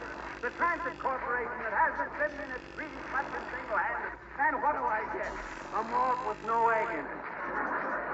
That's bad food for you. Now, wait a minute, dearie. You didn't order this food, you know. So stop looking to get sandwich in the tulips. I'm sorry about the egg, pal. I'll remember that at supper time if you're still here. I'll be here, all right. I'll even sleep here tonight if that lead-footed fender cruncher don't open that door and let us in this bus. How about it, stupid? You ready to let us in? Innermost his eardrum, snake face. And I'll give you 5 minutes to move on, or I'll start this engine and run you down. You will, will you big hooligan? You turn a key in that ignition and my husband will climb in the window and send your ears back with a piston rod. Won't you, dearie? Yeah. Lady, if that monkey lays a pinky on this bus will help me, I'll come out there and kick up a junior out of it. Oh, yeah. Why, you greasy little... Now, look. Wait a minute, pal. What's the matter, Mr. Wilcox? What are you going to do? Look, kid, this is getting us no place. The driver looks like a reasonable guy. Let me talk to him. Go ahead, Junior. It's a free country. If he gives you any lip, call me. I've tackled bigger guys than him. While I've been licked every time, this may be the exception. What are you going to say to him, Mr. Wilcox? Well, you can listen if you like. Hey, driver, I'm Harold Wilcox. Well, don't blame me, buddy. I never been to a christening in my life. No, look. I was just noticing how clean you keep the interior of this bus. Yeah? Yeah. What do you do to keep the paneling so clean and sparkling? If that actress says anything but Johnson's wax, he'll really be driving a bus. Well, just between you and me, mister, I use Johnson's wax. No! Yeah! And whenever I get to the end of a run, like it don't look like I'm going to again for a week or two, I always give the inside of the bus a once-over with Johnson. Yeah, I can understand that. With Johnson's wax, I can keep the seats and walls and fixtures so much cleaner.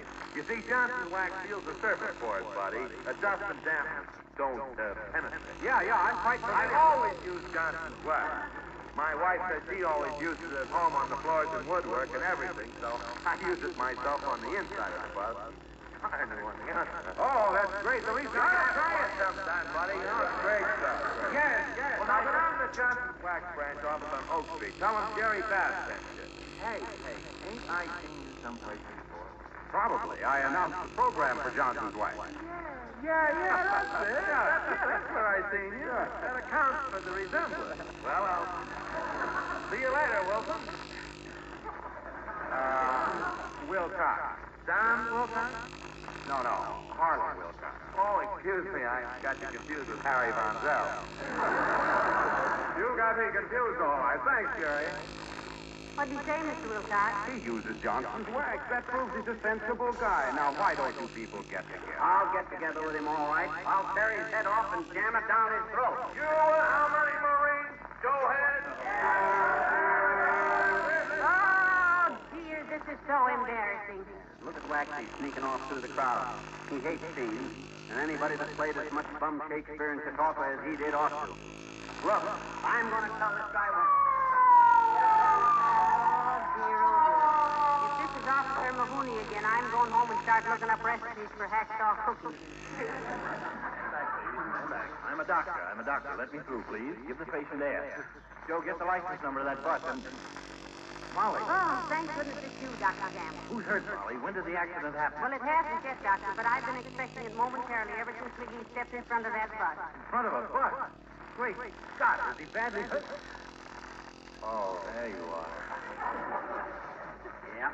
Relax, Beltbuster. Wipe that greedy look off your face. You're not going to make a nickel off of me today. I'm in great shape. If you call that baggy collection of lard a great shape, Blow Bucket, the kind of doctor you need is an eye doctor. The shape you're in shouldn't happen to a lump of putty. Oh, is that so? And get out of the street, you silly little fracture coaxer. Before that bus runs you so far into the asphalt, you look like a traffic button with ears. When I want advice from you, you big powder peddler, I'll come to your office for it. And I'm not moving. The driver wouldn't let us on the bus, Doctor, and after we'd waited for hours, too, almost. So himself, he just stepped right in front of him, and he won't let the bus moving in. Oh, great. Pipe down. You going to open that door? You gonna get out of the way? I don't know about you, McGee, but I am. Stand back, please. Let me up on the sidewalk here. You better take your fat friend with you, Doc. In about 5 minutes, I'm gonna roll him out like a pie crust. McGee, sweetheart, I think he means it this time. He looks tougher than a tax return. Don't worry. He won't dare start that bus. Well, I'd have run over you long ago, but you're just the kind of a jerk that would carry nails in your pockets to ruin my tires. And those tires cost $80 a piece. Now get out of the way! You see there, Molly? I got him bucklow. He's afraid of me. This is not just a private argument anymore, Doc. Look at that crowd behind me. This is a cause. This is one man standing up for the rights of the common people. Well, I'd love to stay here and see justice triumph, but I've got to get back to the hospital. Got an accident case coming in there this afternoon. Really, Doctor? Yes, rather bad one. This is Several bad. fractured ribs, multiple contusions and abrasions, slight concussion, all the usual things. Gee whiz, Doc. Anyone we know? Yes, my boy. You. What? I'll have everything ready. Don't hurry. I'll be waiting. Oh, yeah, well, for your...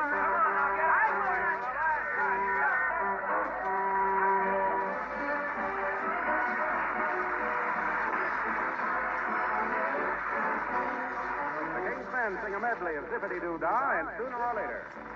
Zippity-doo-dah, zippity-yay. My, oh, my, what a wonderful day.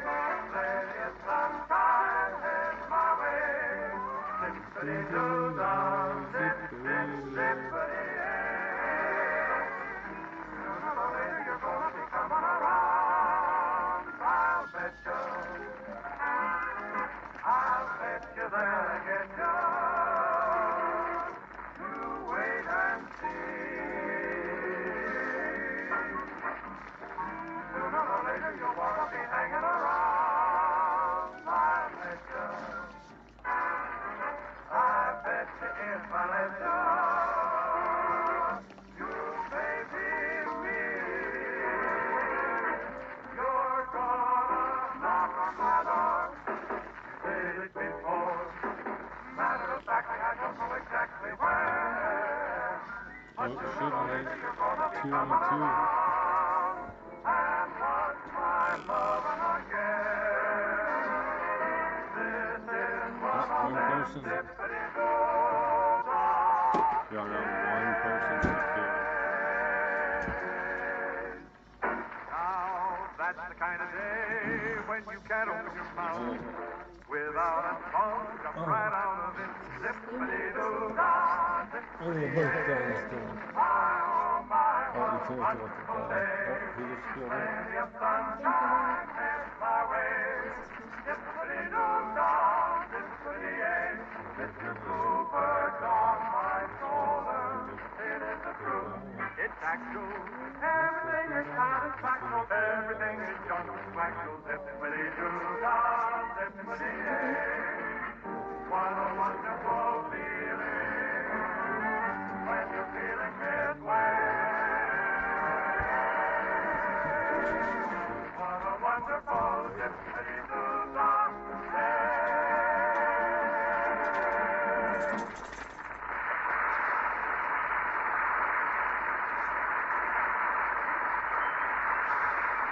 That was two again. Doggone it, Molly, I've given that fathead every chance in the world to settle this thing on my own terms, haven't I? Yes, you have, dear. You've asked the driver to open that door at least 1,000 times. But I'll sweat him out. As long as I got this crowd behind me, I'll... Hey, where's the crowd? Where'd everybody go? I don't know, dear. They just sort of lost interest and trickled away. Takes at least a few broken noses to hold a crowd like that, you know. Raiders. You heard what I told those newspaper reporters, though. This is a fight to the finish. I'm going to bust this transit company open like a ripe watermelon.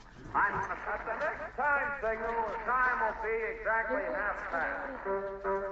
This is WVRTC. The whistle this is rapid until now transit junction.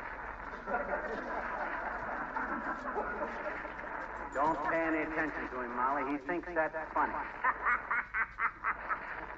I sort of thought so myself, too. To tell the truth. Yeah, well, just ignore him like I do.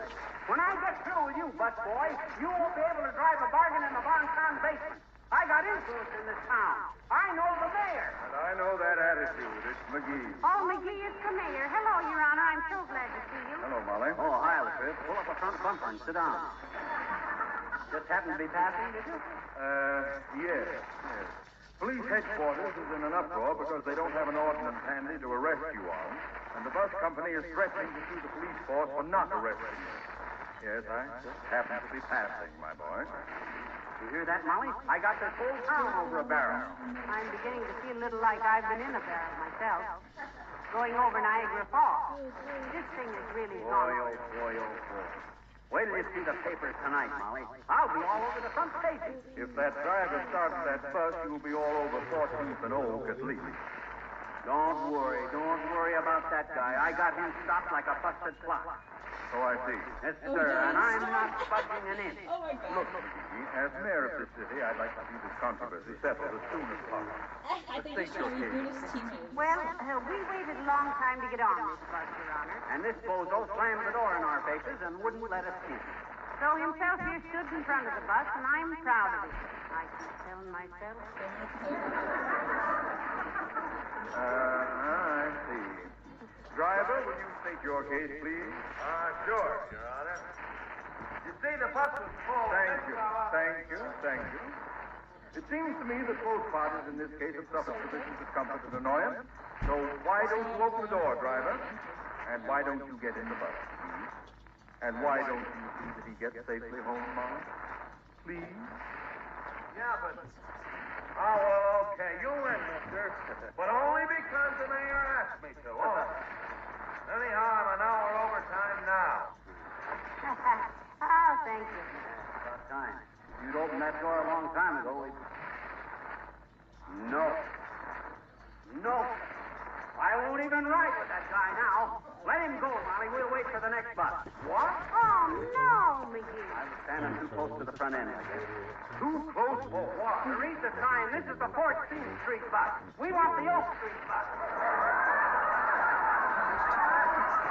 All right, fathead, go on. Get that damn ship out of the way. Here comes our bus. Oh, this is ridiculous.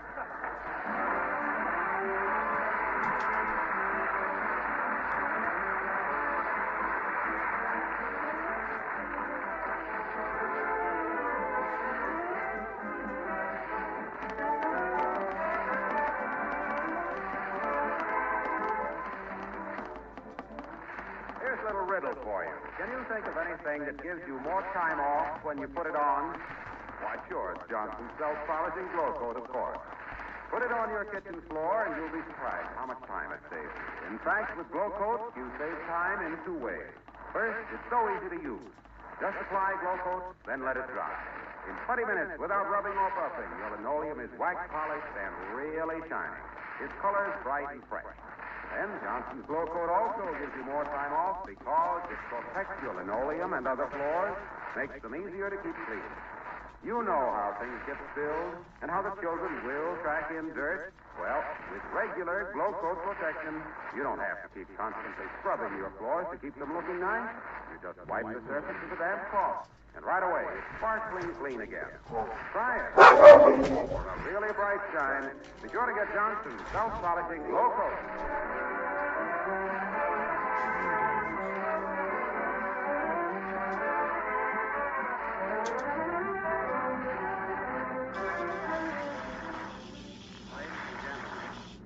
This is the closing week of the annual March of Dimes.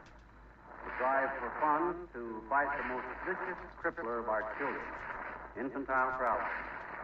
A dime these days will buy very little of most things, but enough dimes will buy a lot of help and a lot of happiness for a lot of children.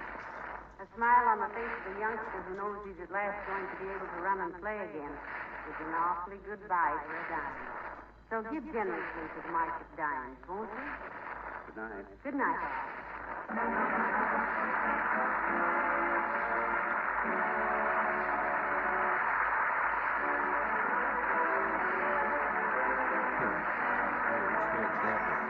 This is Harlow Wilcox, speaking for the makers of Johnson's Wax Products for Home and Industry, inviting you to be with us again next Tuesday night. Good night.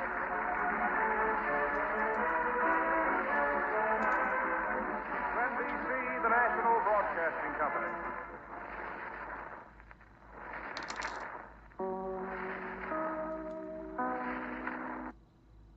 Johnson Wax Program with Fibber McGee and Molly.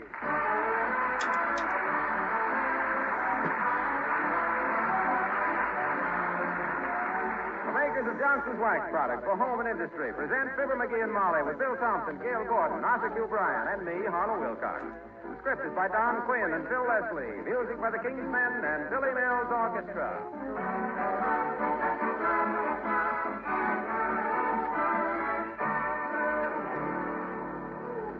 How would you like to live in a world where kitchen floors were always clean and sparkling and never had to be washed or cleaned? Well, I'm afraid I can't promise you anything quite as nice as that, but I can come mighty close to it. Just protect your linoleum and other floors with Johnson's self-polishing glow coat. First off, you'll notice how very brightly your linoleum shines, how fresh and gay its colors are. Then you'll find that with regular glow coat care, you can keep up this bright wax-polished beauty with practically no work at all. When you spill something or when muddy feet track in dirt, you simply wipe the floor with a damp cloth, and right away it's clean again. What happens is that Johnson's glow coat forms a tough wax coating, which keeps dirt away from the surface of the floor. Of course, there's no rubbing or buffing with glow coat. In 20 minutes, it's ready to walk on. And all that shine, believe me, it's really bright. Try it, won't you? Johnson's self-polishing glow coat.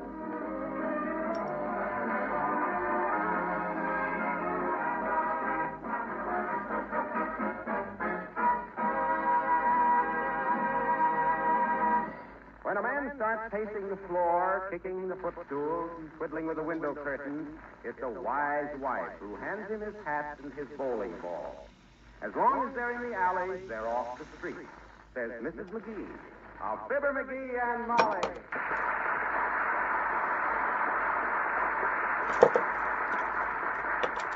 Go on, McGee, go and bowl. You're making me nervous pacing up and down like that. No bowling tonight, kiddo.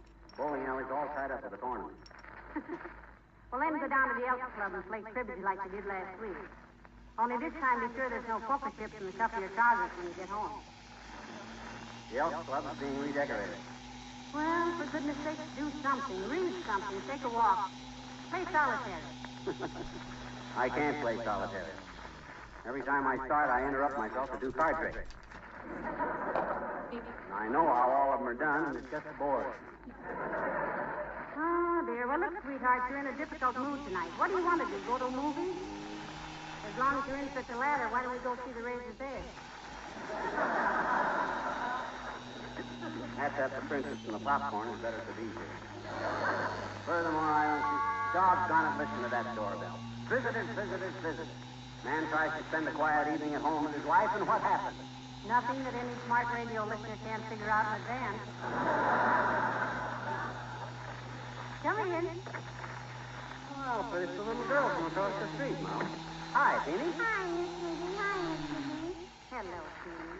What's on your mind, sis? Well, my mom and my daddy were at a bridge party tonight, and Mama told me I could stay with Aunt Minnie, but I don't like Aunt Minnie. You don't, eh? You know, I said you don't, eh? Don't what? Like her. Who? Aunt Minnie. I know it. She treats me like I was a little girl. Well, you are a little girl, aren't you? Sure, but intelligent adults realize that talking down to children is psychologically wrong, I bet you. Well, that isn't... Well, now you just stay right here with us, dear. Now, would you like to lie down and take a nap until your father and mother call for you? McGee, show Teeny into the guest room while I get her some warm milk and cookies. Okay. Oh, gee, thanks, Miss McGee. You're awful nice to little children.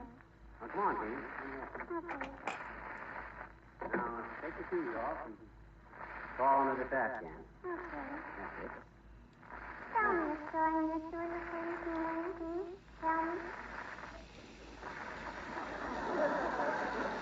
Well, okay, sis. Here's a book I've had since I was a little girl, or a little boy.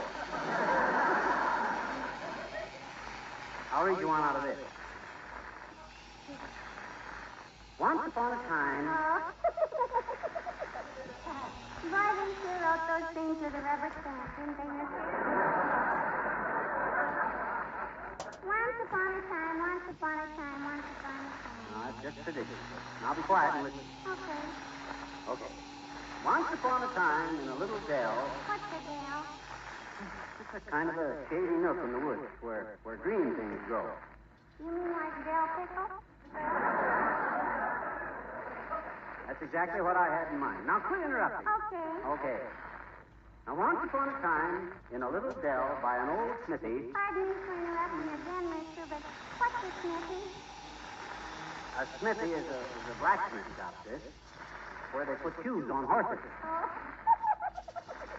What's the matter? Shoes on horses. Huh? Oh. Come on, mister, you let's left just already? sit around and have a story. Okay. Once upon a time, in a little dell by a smithy, there lived a big white hare. Hare, that means a rabbit. Oh. One day, this hare was walking along the turnpike. What's a turnpike?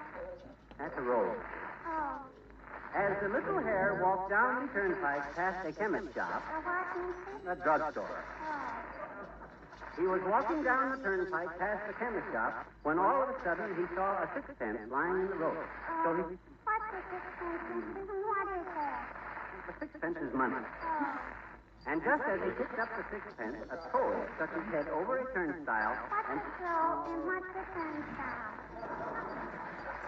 A troll is a turnstile is... Oh, for the... Why don't somebody write some fairy stories in English? Trolls, hares, turnpike, sixpence.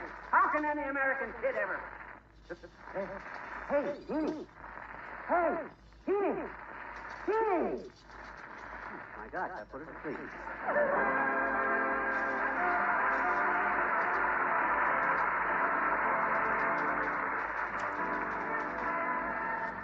Billy Mills to the orchestra and Serenade to a Wealthy Widow.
I think so. I put the Afghan over there. Incidentally, why do they call those things Afghans? Well, it's a corruption of half again, dear. Huh? Because when you knit one, it always takes half again as much yarn as you thought it would. Oh, I see. I've always wondered what the... Come in. Huh? Oh. Coming in. Mr. Wimple, not so much. There's a little girl asleep in the guest room. Take it easy. Okay, sir. Is it some relative, Mr. McGee? No, it isn't, Mr. Wimple. It's the little girl from across the street. Her parents were at a bridge party. Oh, I used to play bridge quite a bit. Everybody says they ought to call my game George Washington Bridge. It's so revolutionary. But I don't play much anymore since Sweetie Face 31st. Sweetie Face, that's my big old wife. Hurt her foot how, Mr. Wimple? Well, I got tired of having her kick me on the shins under the table, so I stuck some thumbtacks through my garters, and when she kicked me the next time with her open-toed shoes on, instead of heard her scream.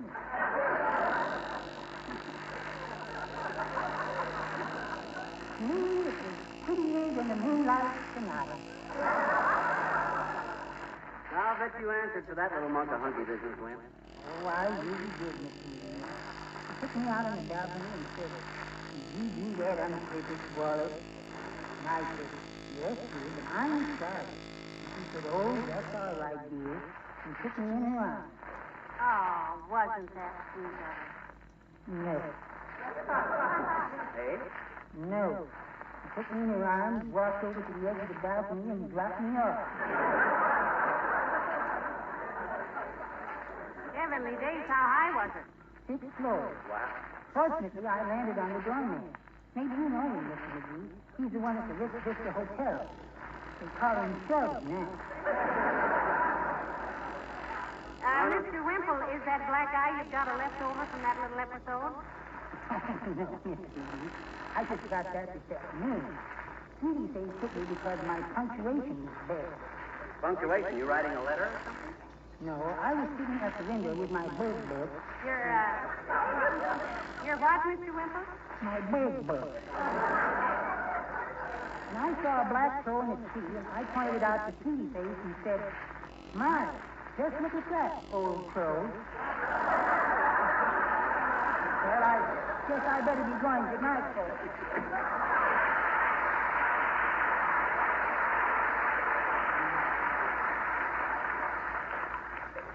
McGee, I wonder how Teeny's parents ever let her come over here. We don't even know them. Well, but they know she comes over here a lot, and we like her. Maybe she just came over here. Hey, Mr. McGee, what time is it? What time is it? About 1:30. Did we wake you up with our coffee? Oh, no, you didn't wake me up, I bet you. I'm a very light sleeper anyway. All right. Huh? I says you are, eh? What? A light sleeper. Sure. I only weigh 46 pounds. Well, you go right ahead and talk, Mr. McGee and Miss McGee. You won't bother me in there. No, you won't bother me. Well, she wanted the correct time for. She isn't going anyplace. You know how children are, dearie. Anything for a diversion. Yeah. At that age, they consider sleep a dreadful waste of time. Oh, not me. I love sleep. You know how long it took me to get to sleep last night? About 4 hours. Oh, nonsense. Huh? You know what your first words were this morning? No. What'd I say? You said the milkman? I did. Yes. And the last thing you said last night was, did you leave a note for her?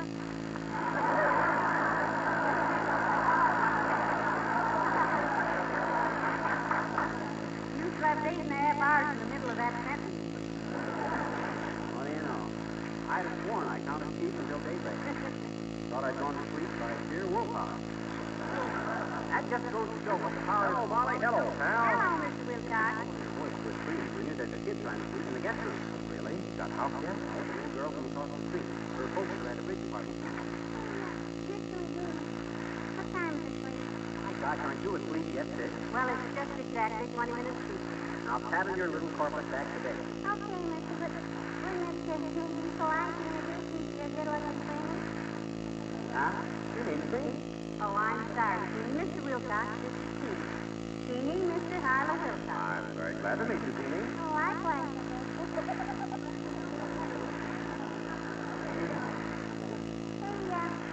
the Mr. Wilcox who sells Johnson's wax?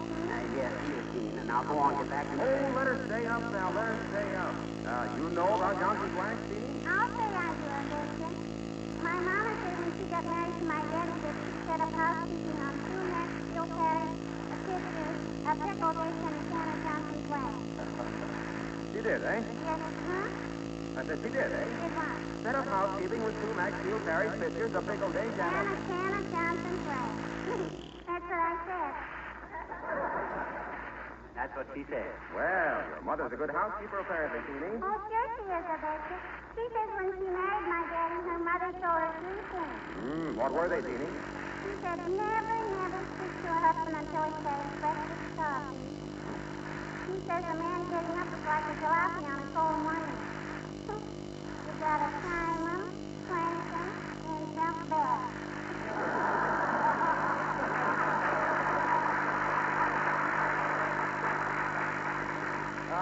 Wise woman, your grandmother. Sure. She also said that if she had a maid, she'd have her use Samson's wax on the floors and things in woodwork. Aha. And the third thing? If she didn't have a maid, do it herself. She says any housekeeper with tidying the appearance of her house is... See, what time is it now, Mr. McGee? Huh? Oh. It's about 2 minutes past the time you got 2 minutes ago, sis. Thank you. Well, anytime you're going to circus or a picture show or anything, Mr. Wilcox, call me up. I'm available. Good night. Well, that was a great sales talk you dished out there, Waxy. You stood there like a box of bubble bath in a lumber camp. You let the kid do all the work. Well, doggone it, that little girl was so cute with her advice to bride. You know what I'm going to do? What? Go home.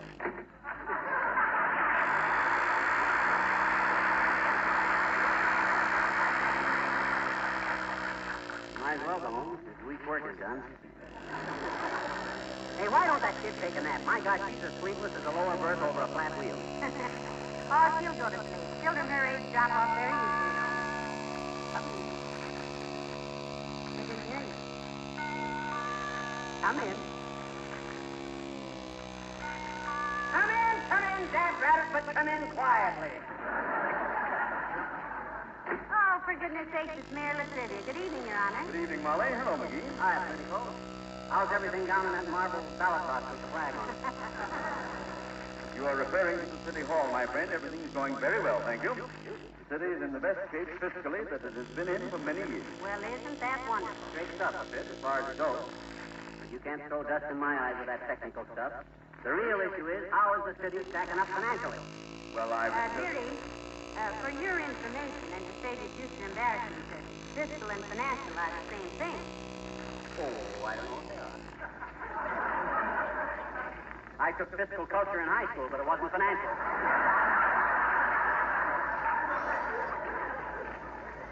As a matter of fact, after I paid for my sweatshirts and basketball shoes... Pardon me, McGee. That was physical culture, not fiscal. F-I-S-C-A-L, fiscal, refers to things monetary. Just the same, buying basketball shoes at $6.55. Well, why did you wait till so late to buy them? What do you mean, so late? Well, I think the mayor means as late as 6:55, indeed. After all, making a shoe store stay open after 6 o'clock was just so you could buy basketball shoes. Why, that... But I didn't keep any store open. I just said I Do you thought... think they stay open till 6:55 just because they like to sit on those little stools? Certainly not. I didn't say they kept open till 6:55. I said my basketball shoes... But, John, you could just as well have bought them the next day. 6:55 is almost 7 o'clock. 7 o'clock, and if those flirts have families and homes... That matter, when I said 6:55, I didn't mean the time. I meant the price of 6:55.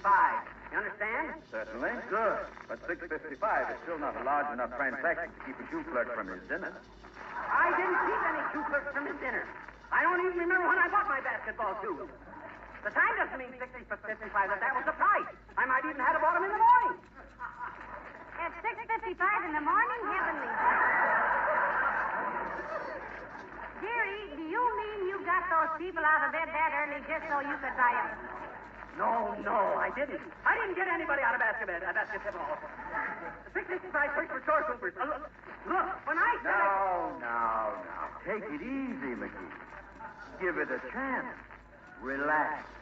Well, my gosh, when I Good said... heavens. You were just a boy then, dearie. Boys are naturally thoughtful. They don't stop to think that a man selling shoes is a human being like the rest of us. But I tell you, I didn't do anything to any shoe clerk. I was merely the price of the clerk. The shoes was the basket. I mean the shoes. By the way, how much did you pay for the basketball? I've been trying to tell you for 15 minutes. It was 6:55. AM or PM? Late in the afternoon. I mean, it was early in the morning. I don't know what time it was. All I was surprised was there. I know I mean.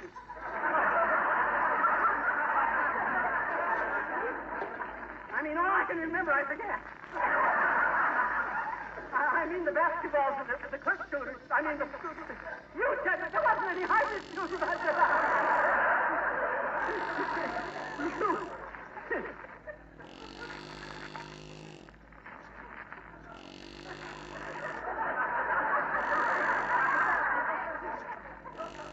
McGee? That's you.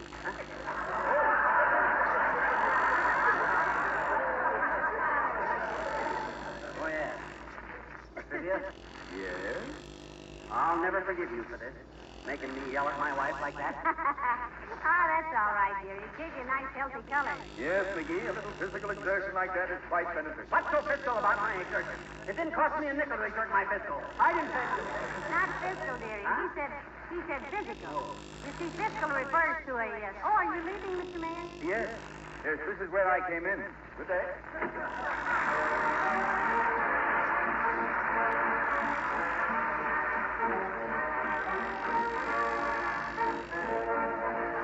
The King's Men sing Managua, Nicaragua.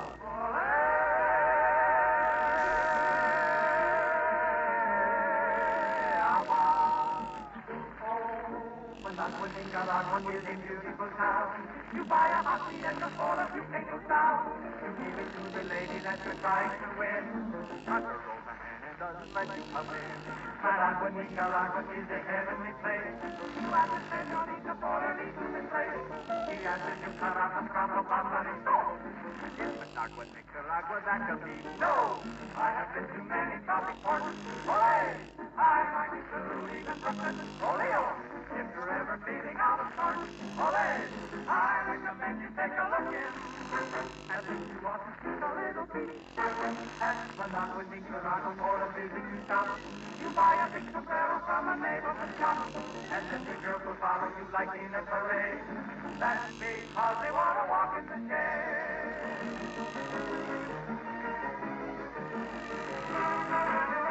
In Managua, Nicaragua, it's delightful in spring. You meet the senorita and you buy her a ring. But when you ask to marry her, then you are denied. She would rather be a handsome bullfighter bride. She beats the balmy enchilada all the day long, provided that your stomach is especially strong. So take your trip along and get the sailing away across the agua to see Managua. Across the agua to Managua, Nicaragua.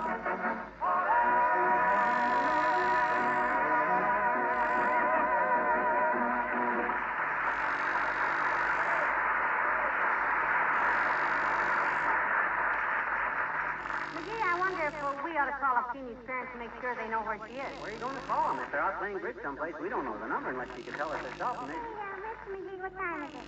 What? Again? It's about 3 minutes to the hour, Teeny. Why do you ask, Kitty? Well, there's a little portable radio in the guest room, and I wanted if you'd let me turn it on. Would you mind? Would you? I don't know why not, Kitty. Well, if it'll help you go to sleep there, go right ahead. Just find some nice soft music and tune it down low. Yeah. Can I tell you another story? No, mister. Listen to the little portable radio. Thank you. Portable radio, isn't that cute? Natural mistake. Squeals like a pig. The hog with the light bill. I never saw a radio set. Come in. Oh, it's Dr. Gamble. Come in, Doctor. Thank you, Molly. Hello, beanbag. Hi, second guessers. Made any grave mistakes today?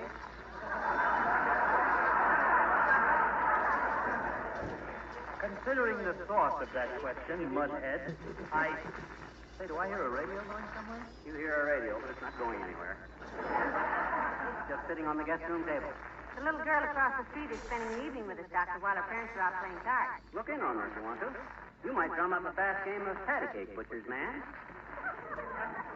Oh, thank you, my boy. I've got to run along now. I've got an operation scheduled for tonight. An operation tonight, Doctor? Is it an emergency? Oh, not exactly, Molly.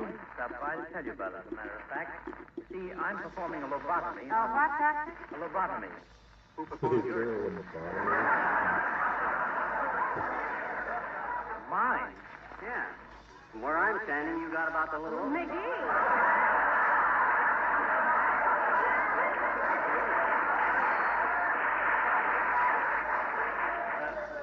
Mrs. McGee, if I ever have your little marital mistake there open for any reason, my dear, remind me to remove most of that gall, of which he has enough for a poke in the nose. I was about to say that I'm demonstrating a new technique for chest surgery tonight, and they're going to take movies of me operating. No kidding, Doc. Oh, that's wonderful, Doctor. Just imagine, McGee, Dr. Gamblin's picture. Yeah. Wouldn't it be wonderful if you won the Anatomy Award? Boy, oh boy, will he be hard to get along with now, Molly. Can't you just see him mugging at the camera? What are they going to call the picture, Doc? Ham Slices Man? No, but seriously, my boy, I wish you'd drop over later on. You can help me. I can? Oh, I'd love to, Doc. Yes, if the applause is as big as I think it'll be, I'd like to use you for an encore. Oh. Good night.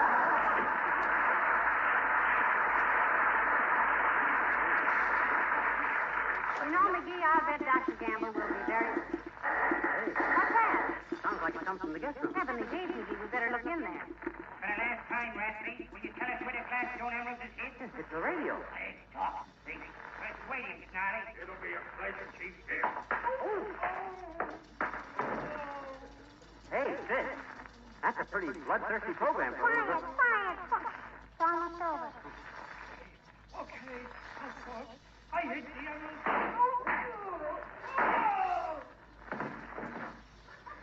That concludes tonight's episode of Bloodbath Incorporated. Tune in again next week and see how Ace Bodkin, the Chicago shamus, trails the killers of. Oh, boy, was that ever wonderful.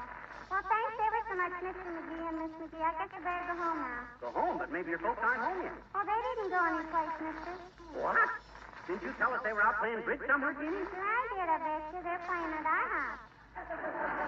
You mean? Well, then why'd you come over here in the first place? Well, I wanted to hear that radio program, Bloodbath Incorporated. What? Oh, so Harmony, when Snarly stuck that kid in her rat-face's innards, I thought... Hey. You mean you came over here just to listen to that radio program? Sure I did, I bet you. They won't let me listen to it at home. I see. Well, we wouldn't have let you listen to it here either if we'd known it. That's no good for kids. You substitute that. You took advantage? Oh, well, gee. I'm sorry you feel that way about it, kid. Look. Looks like I gotta find a new place every week. Where's my little coat and my little mittens? Oh, here they are. Well, thanks for everything, Miss McGee and Mr. McGee. Good night now.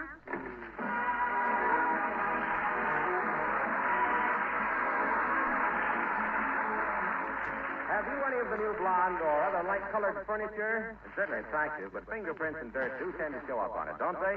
Well, to help you solve this problem, the makers of Johnson's Wax have developed a special furniture polish called Johnson's Cream Wax, and believe me, it's wonderful. It's a creamy white liquid, and in addition to genuine wax, it contains 2 active cleansing ingredients which do an amazing cleaning job. Just apply a little Johnson's Cream Wax to any of your light-colored furniture. All your furniture, for that matter, and notice how quickly and easily dirt and fingerprints disappear.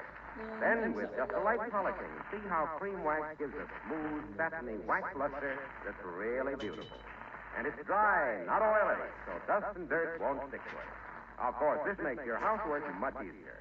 Try Johnson's Cream Wax on your light woodwork and white kitchen equipment, too. You'll like it.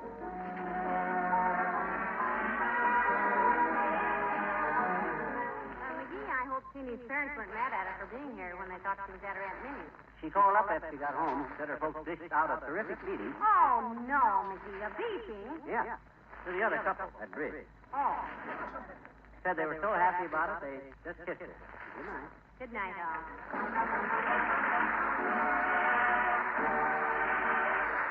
This is Harlow Wilcox speaking for the makers of Johnson's Wax products for home and industry, inviting you to be with us again next Tuesday night. Good night.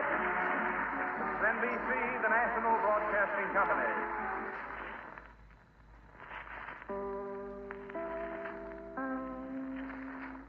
This is Chicago, WMAQ.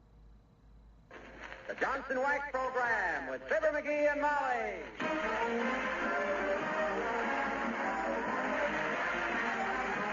Products for home and industry presents Fibber McGee and Molly with Bill Thompson, Gail Gordon, Arthur Q. Bryan, and me, Harlow Wilcox. The script is by Don Quinn and Phil Leslie. Music by the King's Men and Billy Mills Orchestra.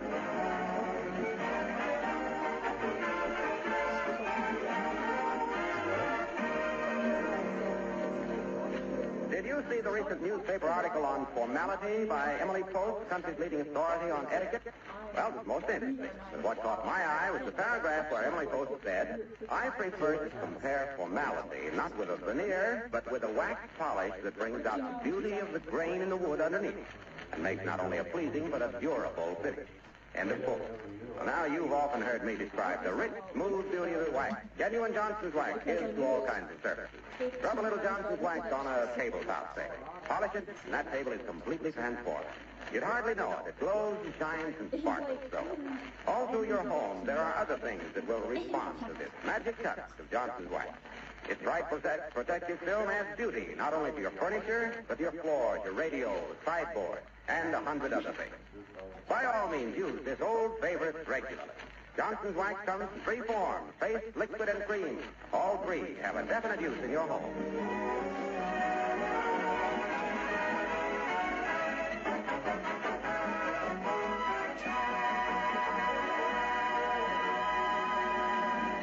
The history of invention is replete with stories of men who were obsessed with one idea. Stubborn men, tenacious men.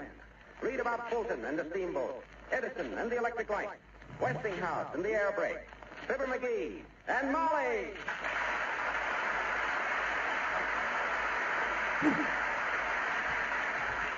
Let's see again. If the wing loading is equal to the drag, gravity plus lift will exceed the thrust. Yep, that's it. So, if the forward speed is in excess of lateral stability... McGee! What? Oh, hi, Molly. Time for dinner? We just had breakfast. We did? I guess I've been so wrapped up in this invention of mine, I didn't know what was going on. Personally, I still don't know what's going on. All I know is that 3 nights ago you suddenly sat up in bed and said, Urania. That's a Greek word, means I have found it.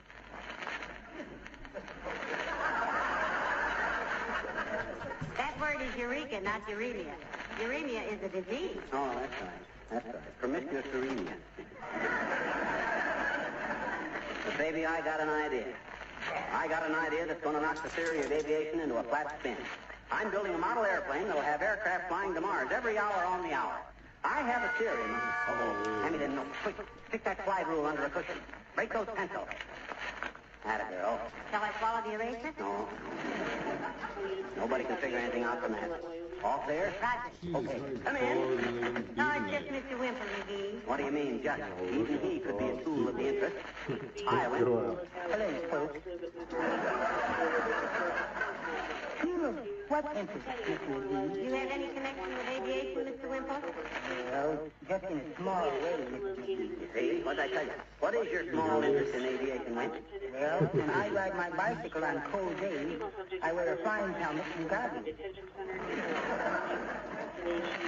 Is that all? Oh, my goodness. No, I wear trousers, too. Any other interest in aviation, Mr. Wimple? Well, sometimes I wet my finger and hold it up to see which way the wind is blowing, like aviators do. Oh, I always thought they threw a handful of grass up in the air. No. Real airplane pilots look for a herd of cows. They do? Yeah. Cows always stand with their tails to the wind. Pilots always look for that. They like a tailwind.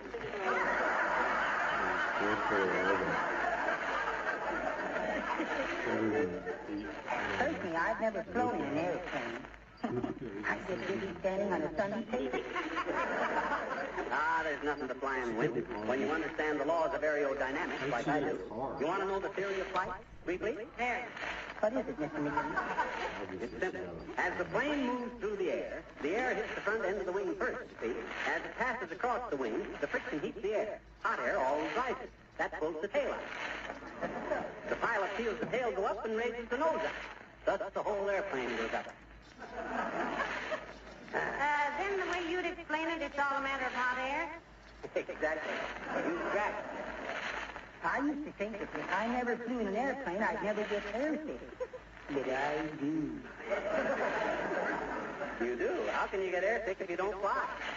Did your wife ever whirl you around her head by your necktie 50 times and then tell you how funny you look with that green face?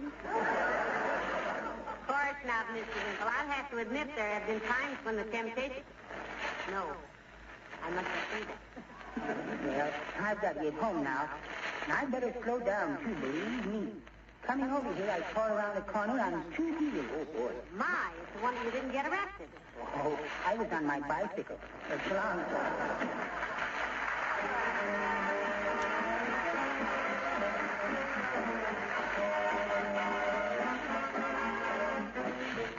Billy Mills and the orchestra and the anniversary song.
You know, Molly, I should have took up model airplane building years ago.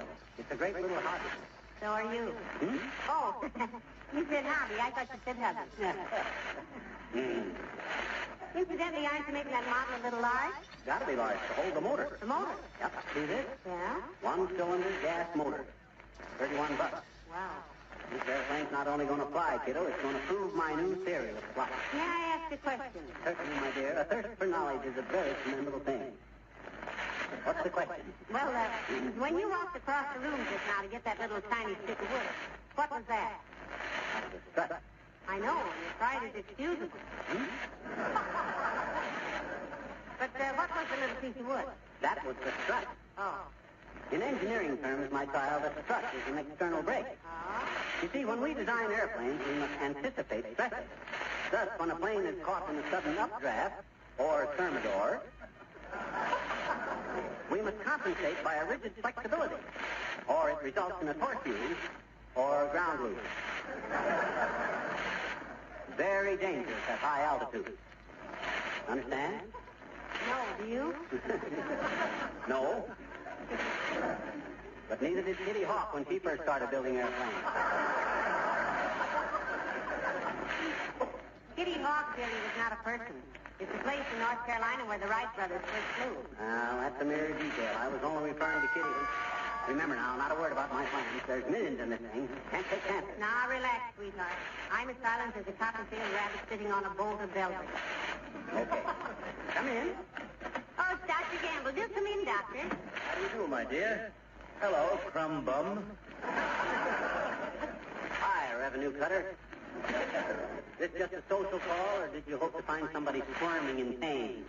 Oh, now stop it, McGee. You know how the doctor drops in on his way to the hospital. Certainly. I stopped here for inspiration. Limber jaw. It sustains me during my work.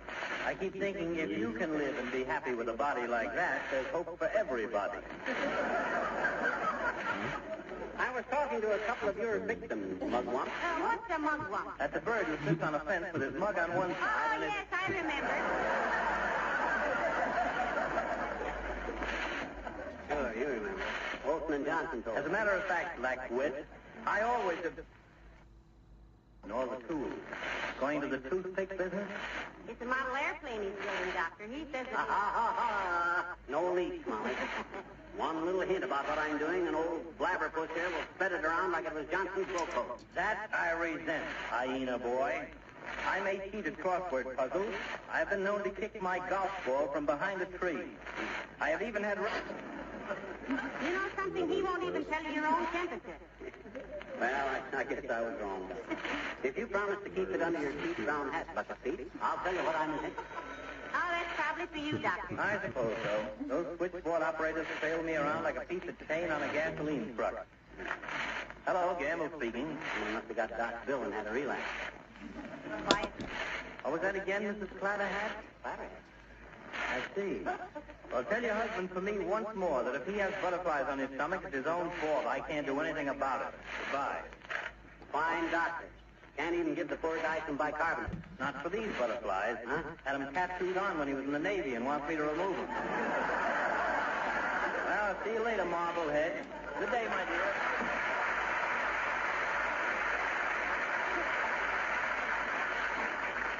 Now, I better get busy. Now, let me see. It says insert class A into They class B. didn't have lasers, so there was no such thing as tattoo. Seems a little snug. No, too tight. Good thing I got plenty of extra pieces.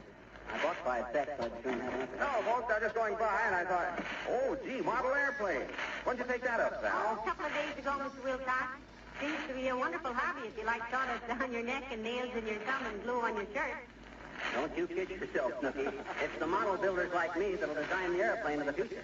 And when I prove my theory... Oh, forget I said that. Said what? Got some theory you have? Please, Mr. Wilcox, this is dynamite. Strictly hush-hush, Junior. There ain't an airplane manufacturer in the world that wouldn't give his bicuspids to know what I'm working on. But I will tell you this. The so-called modern airplane is absolute as of this minute. No. Yes.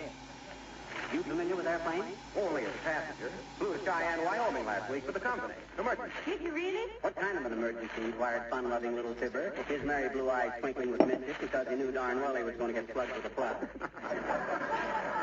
Well, I'll tell you, it was pretty exciting, pal. Racine got me out of bed early one morning. Racine, Wisconsin? No, Charlie Racine, my houseman. Oh.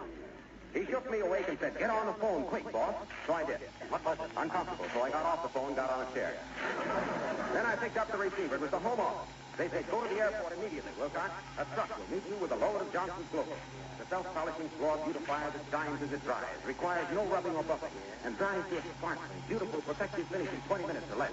Then what'd you do, Junior? I dashed out of the house, down to the corner, back to the house, took off my pajamas, put on my clothes, back to the corner, grabbed a taxi, and raced to the airport. Yes, go on. There was an airplane. Engines turning over, pilot waiting. Suddenly a truck roared up. They loaded the airplane with Gloco.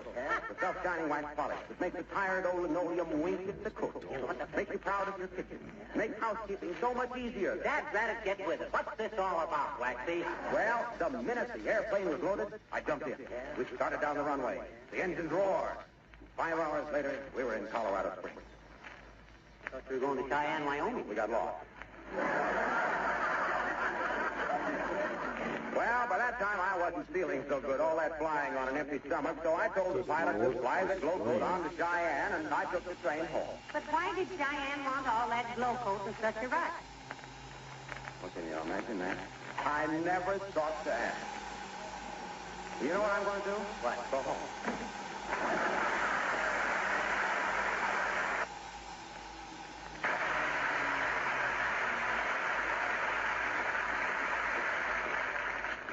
I wonder what Cheyenne wanted with all that blow. Say, maybe... Hey, I'm almost ready to install the engine, Tootsie. This is the big moment. Now hold the plane ready while... Easy now, easy now. Ah, my goodness, did it fit? Sure, it fits. Now all I got to do is bolt it in, and Donald Douglas goes quietly out of it. This idea of mine is bound to... Come in. Pardon me, folks. Is this the domicile of Mr. and Mrs. McGee? Why, yes, it is. What can we do for you? Well, I'm Lena. Well, who sent you, sis? The aviation interest? Oh, you go on, Mr. McGee. They told me you'd start right off with something witty or something you thought was witty. But I could take a joke, Mr. McGee. Anybody from a large family learns to take a joke, and I come from a large family, just as soon as I could afford it. I beg your pardon, but who sent you, Lena? The unemployment agency. You mean the employment agency? Well, maybe they have employment, but I don't. Anyway, they said you didn't have any help right now, and I'm free on Tuesdays, and by free I don't mean for nothing, because I get $1 an hour in transportation. But don't let the transportation worry you, because I can always flip a ride on a truck.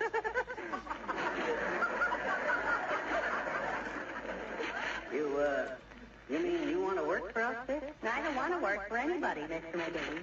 But I formed some expensive habits like eating and wearing clothes, and they cost money, you know. So I've got to work somewhere, and you'll find me very neat and cheerful. My goodness, I just sing all day long. Oh! I see you have a piano. Isn't that wonderful? You're just the nicest people, so cultured. Well, we haven't really considered engaging anyone just now, Lena, because, you know, there's just the two of us. And, oh, that's just scrumptious. Just the two of you. Just a loveness. La, la, la, la, la. Oh, my. I'm certainly going to love it here, all this beautiful singing and everything. Well, I'll be here early next Tuesday. Thank you so much. You won't regret this. As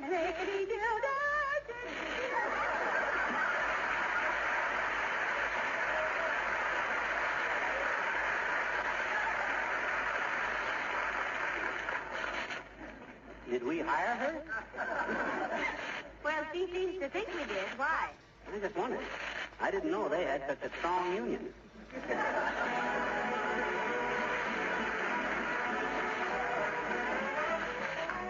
The King's Men and the Gal in Calico.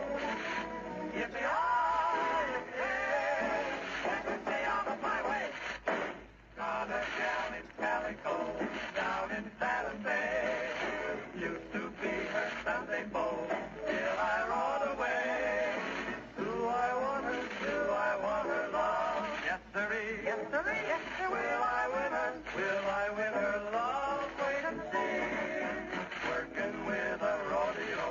Go from town to town. See most every kind of gal. Every kind of gal. But who made my heart sing? Yippee-oh! Yippee-oh! My little gal in calico. I never thought silly'd ever make me act silly, but my heart is in a tizzy and my head's off a dizzy and I'm heading for a wedding and catastrophe, I know, but I haven't got the sense to holler, whoa! I love that gal in calico down in Santa Fe. I guess I better let her know that I feel this way. Is she waiting? Is she waiting? It better be. Am I hoping to see roping her? Yes, sirree. Gonna quit the rodeo. Gonna settle down. I'll buy a post of calico for her wedding gown. Will I met her in? Yippee-I, yippee-oh, my little gal in calico.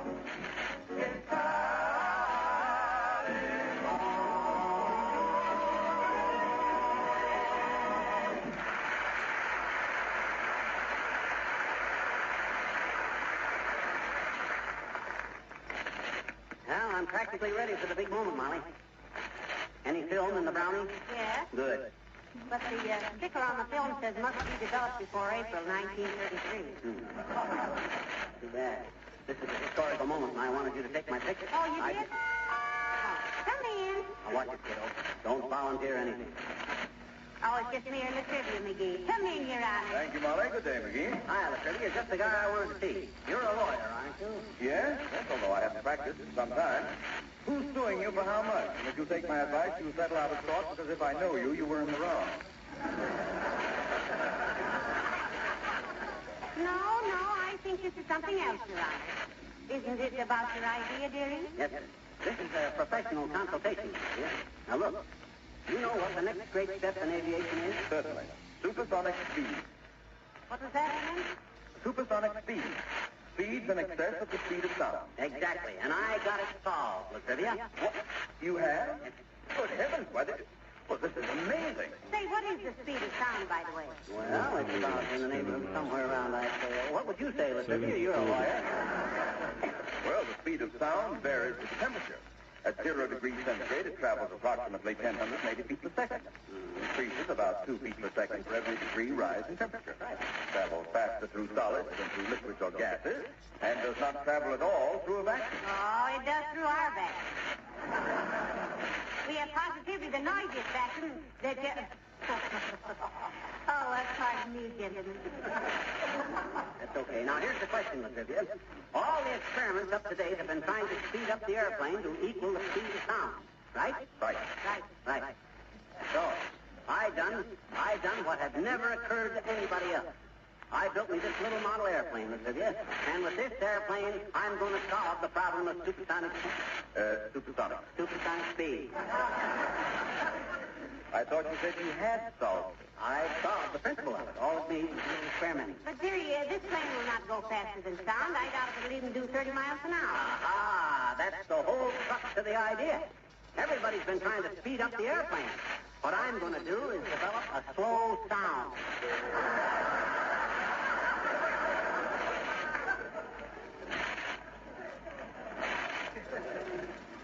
Slow sound. Heavenly days, what an idea. Don't the simplicity of it kind of get you, Latriv? I work out a slow noise, fly the airplane to it, and presto, supersonic speeds are here. You ever do any flying with it? Yes, a little. As a matter of fact, I'm a member of the Caterpillar Club. Of the what, Your Honor? The Caterpillar Club. Gosh, we know people with the strangest hobbies. Yes. Wallace Wimple watches birds, Mayor Latrivia clubs caterpillars. Pardon me, I do not club caterpillars. Well, if you belong to the club, Your Honor, you're just as guilty as the rest of them.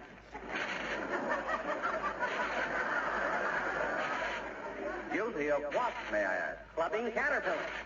And why a grown man like you, Latrivia, should be so cruel and heartless as to hunt down them fuzzy little creatures. I don't hunt down fuzzy little creatures.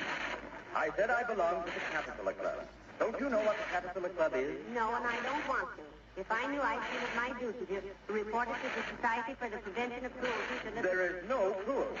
The Caterpillar Club is made up of people who have been forced to make parachute jumps. That's all. What do you mean, that's all? That's the worst part of it. Oh, I can admire an honest hunter who stalks his game. Yeah, but a man who silently drops down in a parachute... drops down in a parachute to club an innocent little caterpillar. That's the one. I tell you, nobody clubs any caterpillars. We call it the Caterpillar Club because parachutes used to be made of silk, which was made by caterpillars. It's a tribute to them. Tribute? Hypocritical, if you ask me, boy. Name the club after them and then drop down on them in parachutes and club the junior out of them. Hi, George. Oh, stop it, for goodness sake. Nobody clubs any parachutes. It isn't the care caterwauling. They're dropping in the parachute. Now. Don't get excited, Your Honor. Maybe you didn't know what you were getting into when you joined this club. He should have quit after he found out. But to deliberately maintain his membership with a bunch of hoodlums who go around beating up worms, that's by George the one. I tell you, we don't feed any caterworms. Killer shoot. Look, when I said I belonged to the Caterpillar Club, the Caterpillar Club, we don't cow any caterpillars. Nobody calibrated any put-a-bill. I really said the club of Philip, Philip, Philip. You were the one. I didn't say it.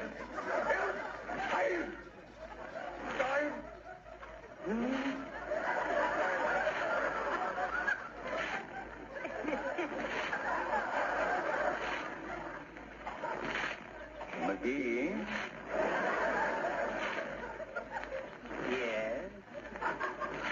let me give you some advice. If you are ever forced to make a parachute jump, and I hope it doesn't happen before tomorrow, remember this. Don't pull the ripcord until you count to 1,000. My goodness, Mr. Mayor, I always heard you were supposed to count to 10. Certainly, you just counted. I was hoping you didn't know that. Well, good day.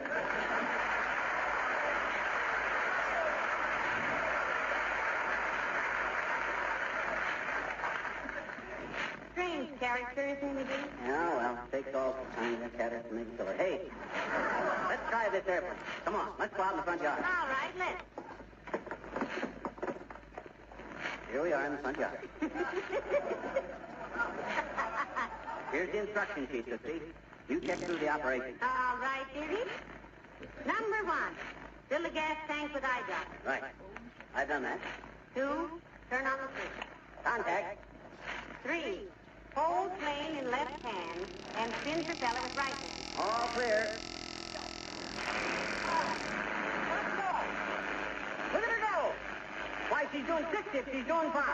Boy, can I build airplanes. Look at that baby climb. Look at it, Molly. Almost out of sight already. Number 4, Huh? before releasing plane, attach south cord or wire to wing tips to control flight. The control? Oh, yeah. I see what you mean. Look at that baby go. 31 bucks. Clear out of sight.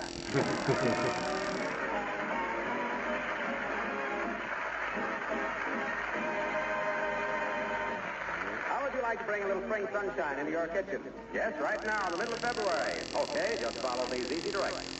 Get some Johnson's self-polishing glow coat. Apply it to your linoleum floor with a cloth or long-handled applicator, then sit back and wait for the result. I'm not saying you'll suddenly find yourself in the middle of May, but in 20 minutes, glow coat will dry to a beautiful, bright wax polish that will seem to bring the sun right into your kitchen. It's really amazing how bright this glow coat shine is. And there's no rubbing or buffing with Johnson's glow coat. It shines as it dries, beautifying and protecting your linoleum and other floors for a long time to come. With regular glow coat care, your linoleum actually lasts years longer. And, of course, dirt and still things wipe up in no time, leaving your floor sparkling clean, its colors bright and fresh as ever. Try it, won't you? Johnson's glow coat, the self-polishing floor wax with the really bright shine.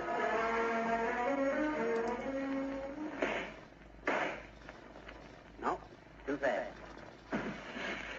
That's pretty fast, too. That's slower, but still too fast. Hey, Molly. Yeah? I'm running into a little trouble trying to develop a slow sound. Well, I know just the thing, Dizzy. What? You do? A slow sound? What is it? Go back into vaudeville and wait for that applause. Huh? Oh. Good night. Good night, all.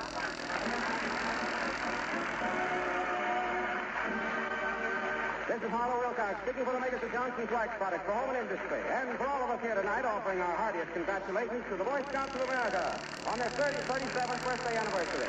Many happy returns. NBC, the National Broadcasting Company.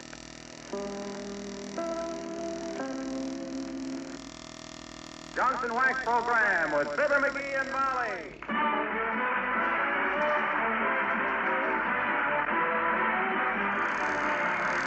The makers of Johnson's Wax Products for home and industry present Fibber McGee and Molly with Bill Thompson, Gail Gordon, Arthur Q. Bryan, and me, Harlow Wilcox. The script is by Don Quinn and Phil Leslie. Music by the King's Men and Billy Mills Orchestra.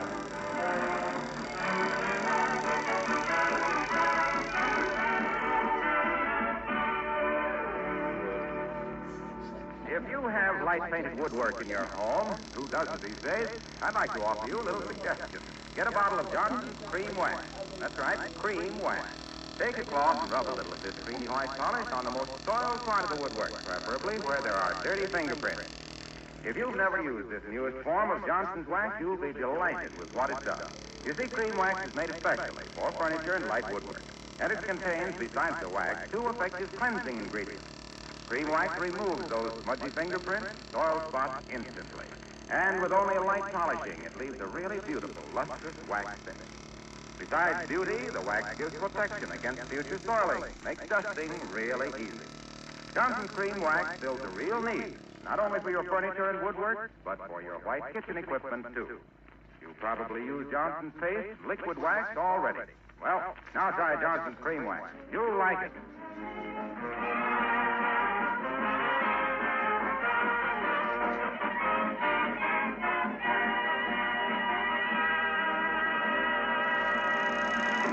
We may snicker at our Stone Age ancestors who wrote on pieces of soft rock with pieces of hard rock. But at least their fountain pens didn't drip all over their tiger skin. Like the one being used by a fellow whose wife has her fingers in her ears. As we join Fibber McGee and Molly.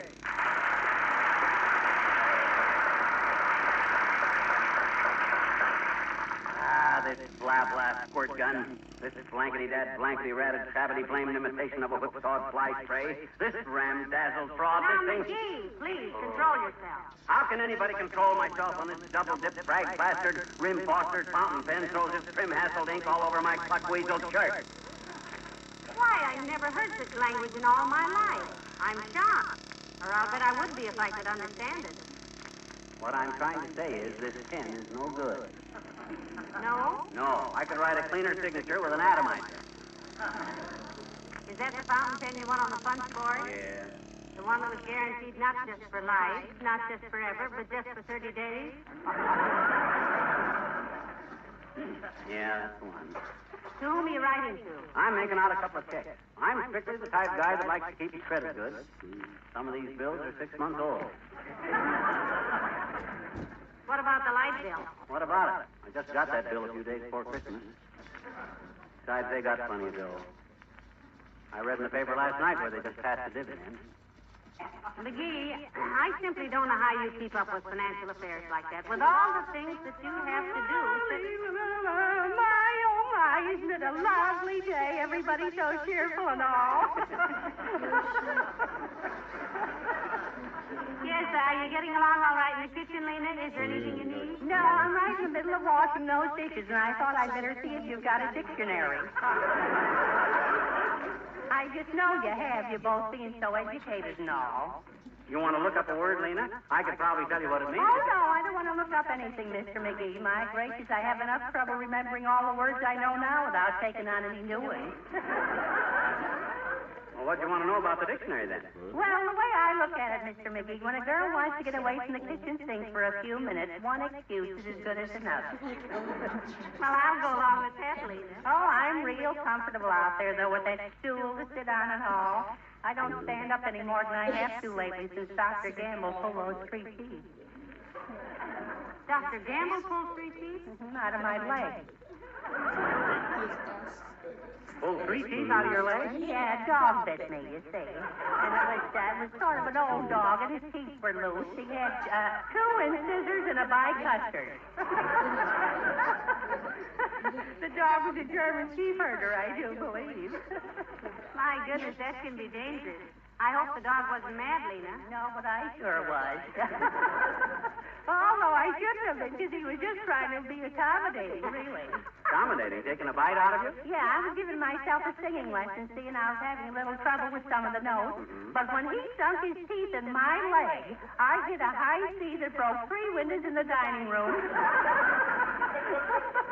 Well, I guess somebody's got to finish those dishes, and I know who. Zippity-doo-dah, So he just came in and started working. My, she's awfully fond of music, isn't she, dearie? Awfully fond of her own singing, I'll go that way. Hey, I gotta get these checks signed. If I can get this dad-ratted fountain pen to stop leaking all over the place. Come in. Oh, it's Dr. Gamble, McGee. Hello, Doctor. Hello, my dear. And how are you today, Napoleon? Napoleon, eh? In a complimentary mood today, ain't you, Doctor? No, not necessarily. Napoleon was just another little egomaniac who thought he was better than he was.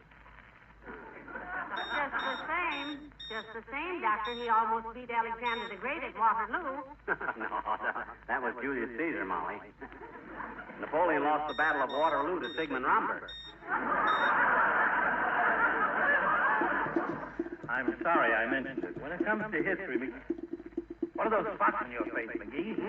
Stick out your tongue. Take off your shirt. Now, wait a minute. This is just fountain penning, butcher boy, so you can take that hungry look off your face. The only guy that's going to cut into me is the Internal Revenue Collector. Well, that's too bad. I have a dull scalpel I was saving for you. You make one move toward my scalp malpractice, and by the way, Fatso, is it true that the night before you passed the state medical board, every one of the examiners got a mysterious case of bonded bourbon? That's an outrageous falsehood. Why, of course it is. That was Scotch. But what's all this furor about writing letters, Snare Drum? Buttering up some rich relative? If it's any of your business, Snoopy, I am paying some bill. Mine is $7 when you get around to it. Which you probably won't. So few people do. Oh, you got a lot of unpaid accounts, Doctor? My dear girl, if people paid what they owe me, I would have 2 Cadillacs, a new X-ray machine, and a mild heart attack. If you weren't such an impractical, soft-headed businessman, Dopey, you'd hand your bills over to a collection agency. For 50% of the take, they'd be... Hey, wait a minute. How much dough you figure you got coming? Locally, I'd say about 11,000. About 9,200 of which is uncollectible for various reasons. Well, that's still $1,800. Why did you ask me? Because I'm going to show old Slowball here how to collect these accounts. How about it, Whistle Stop? Give me half if I collect them. Why not? What can I lose? If you only collect enough to pay your own bill, it'll be sheer velvet. McGee, you mean you're actually going to go around town and try and collect the old doctor's bills? Or, I mean, the doctor's old bills? Every nickel of it, Snooky. Don't be too optimistic, Dreamboat. You are up against the prize deadbeats of all time. They can take a hint like Hirohito took San Francisco. No, don't sell McGee short, Doctor. He's had a lot of experience in bill collecting. You betcha. He's always been on the other end of it, of course. But he knows the technique. I'm full of angles, Fatso. I got more dodges than Detroit, Michigan. All right, Johnny Eager, you have the assignment. I'll have my secretary get the bills together as soon as I get back to the office. Good. You know, I treated a fellow just last week who got his foot in a bear trap in the dark. Yeah, what that got to do with me? Nothing. Only he didn't know what he was stepping into either. So long.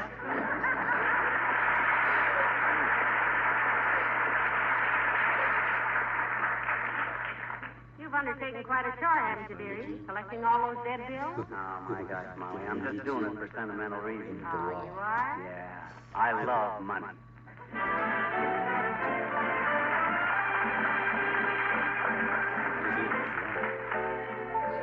Billy Mills in the orchestra and Guilty.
Gosh, this is easy money, Molly. We've collected $29 already. Now, here's the next one.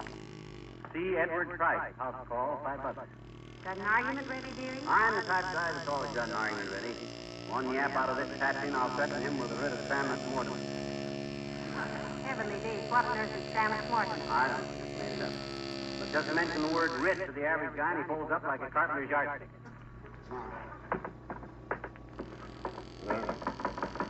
What's that in your hand? Only police badge. There's a chicken inspector on it. I only let him see the edge of it. I never realized. Yes? Get your writ ready, officer. Hi, Bud. You Mr. Price? Yes? Well, I represent Dr. Gamble. Dr. Gamble. Say, if you're a friend of his, will you give him this $5? I haven't had a chance to see him, and I have owed him this for a long time. Well, thank you very much. Now then, what did I hear about a writ? Yeah. I just told my wife. I bet you'd pay up and be rid off the list. Much obliged.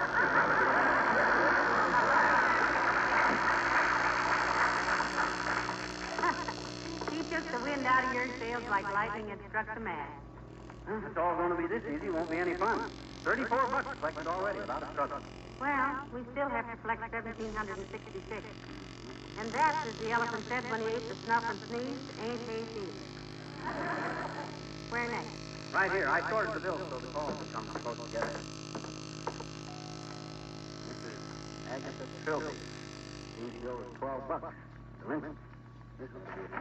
How many times I gotta tell you I got no rooms to rent? I don't even rent rooms. I just put that ad in the paper so my husband would think I was making some money and come home. The minute he sticks his big red nose in this door, I'm gonna break up. Wait a minute. Hold it, Ed.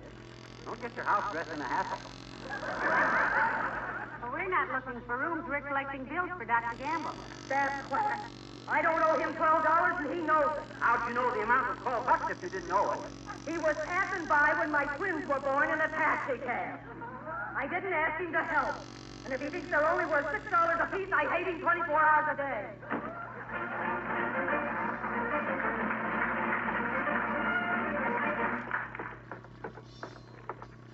Now, what have we done, Mr. Bradstreet? Now, let me look at the list. This is the address right here. Oh, my gosh, this is where Wilcox lives. Harlow Wilcox? Yeah, he owes Gamble $4. Oh, this is going to be a pleasure. My gosh, I wonder if Racine knows he's running head over heels in the debt like this. Oh, I hardly call $4 head over heels. Well, it ain't the amount. The principle of the thing. Good day. What can I... Oh, hello, Molly. Hello, pal. Come on in. Haven't got time. This is business, Mr. Wilcox. Junior, this is a painful thing for me to say.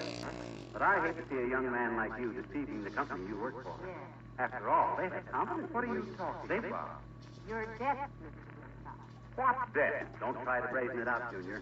We're your friends. Yeah. We want to help you. Sure. Every young man makes mistakes. Yeah. Maybe he just got in with fast company. Maybe it all started innocent, matching pennies or something. Then you started putting a shot of lemon in your coat. Not realizing that you were on the downward path. We realize that these things... Oh, for Pete's sake, will you tell me what this is all about? I don't owe anybody a nickel. Please, Mr. Wilcox. How about your account with Dr. Gamble? $4, Junior. Last July 19th. Let me see that. Give it to him, dearie. Here, boy. Just give us a reasonable explanation and the $4, and we'll hush the whole thing up. We realize... Hey, wait a minute. This is not a bill. What? Look at it. It says memo. Pay Harlow Wilcox $4. Balance on glow coat order.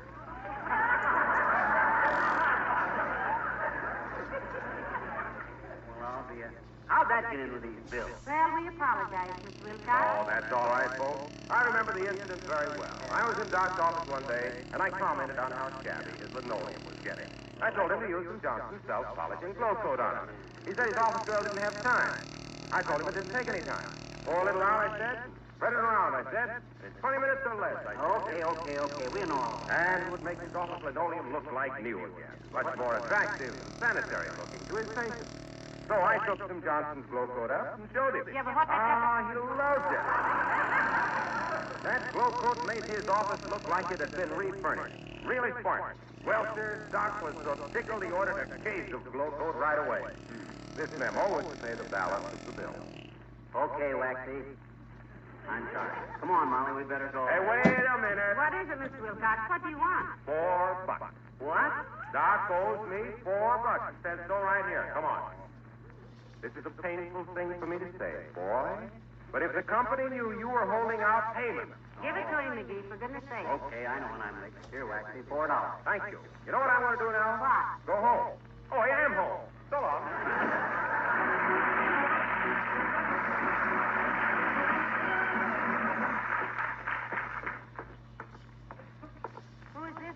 Bill says Wolf Watson, $35.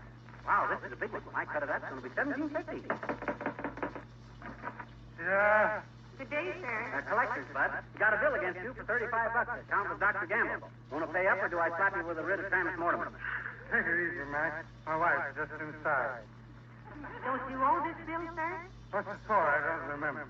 Office treatments, Bud, for a lipstick allergy. Oh, criminy, here. Here's 50. Buy a cigar. Go out. Beat it.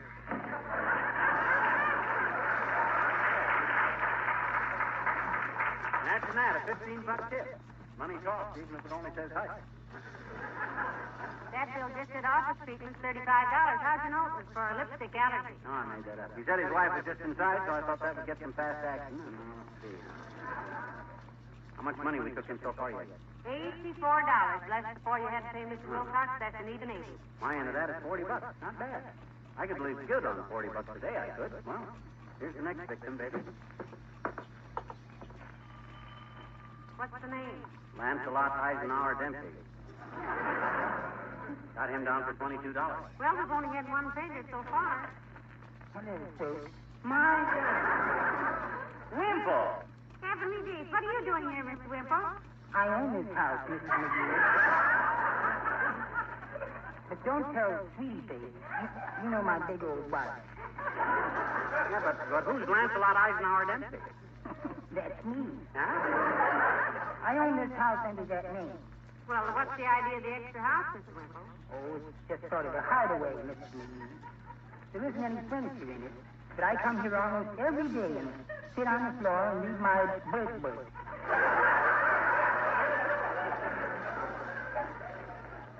Your what, Wimp? My book. Once you come in, we can sit on the floor in the dining room. That's soft pine. No, thank you, Mr. Wimple. We're out collecting bills for Dr. Gamble. Got Lancelot Eisenhower Dempsey down here for $22, Wimp. Oh, gracious, I forgot all about that. That was for setting my broken arm the time Sweetie Face twisted it because I did something naughty. What'd you do, kid? Well, she put on her slacks one day. Although why they call them slacks on her, I'll never know. Anyhow, she had them on and she was doing her yoga exercises and had her ankles crossed behind her head. I taped them together with adhesive tape. Then I stood well back and made faces at her. Well, how on earth did she get loose again? She rolled across the room and knocked the telephone off the hook. Ooh, called the police, eh? Yes. Hey, do I have a camera on this? I'd cut the wires. An aluminum salesman cut her loose 2 days later after he gave her a cooking demonstration first. I hid here for 2 whole weeks that time. Mr. Wimple, I don't like to be inquisitive, but how did you happen to marry Sweetie Face? I didn't. She married me. She asked me one night, "Can you cook, Wallace?" And I said, "Well, I can make fudge." And she said, "I think I'll marry you anyway." And I said, "No, dear," I said, "but you can be a sister to me." And she said, "You think so, brother?" The next thing I knew, we were on our honeymoon. You won't tell her I lived here under another name, will you? Oh, of course not, Mr. Wimple. Here's Dr. Gamble's $22, Mr. Oh, thanks. How'd you ever think up Lancelot Eisenhower Dempsey, Wimp? Oh, it just appealed to me somehow. It's such a brave name. Well, remember now, don't tell.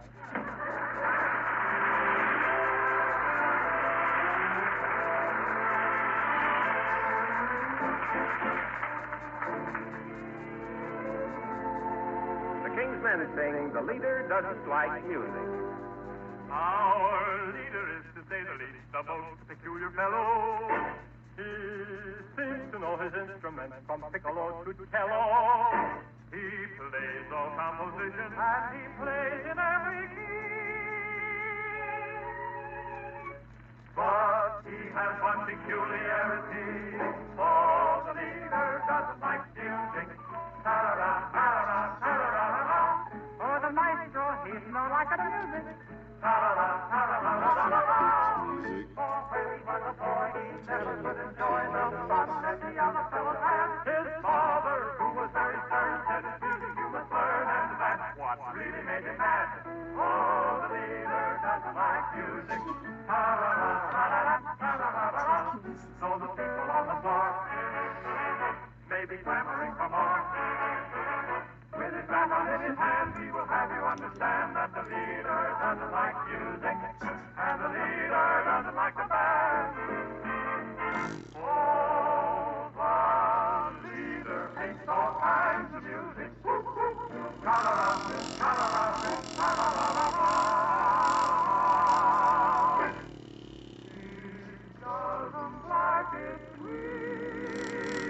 No, he doesn't like it hot, with his stick in his hand. Can you understand that the leader doesn't like music, and the maestro doesn't like the bad boys, and the bad boys don't like the leader either, and the leader man doesn't like the band.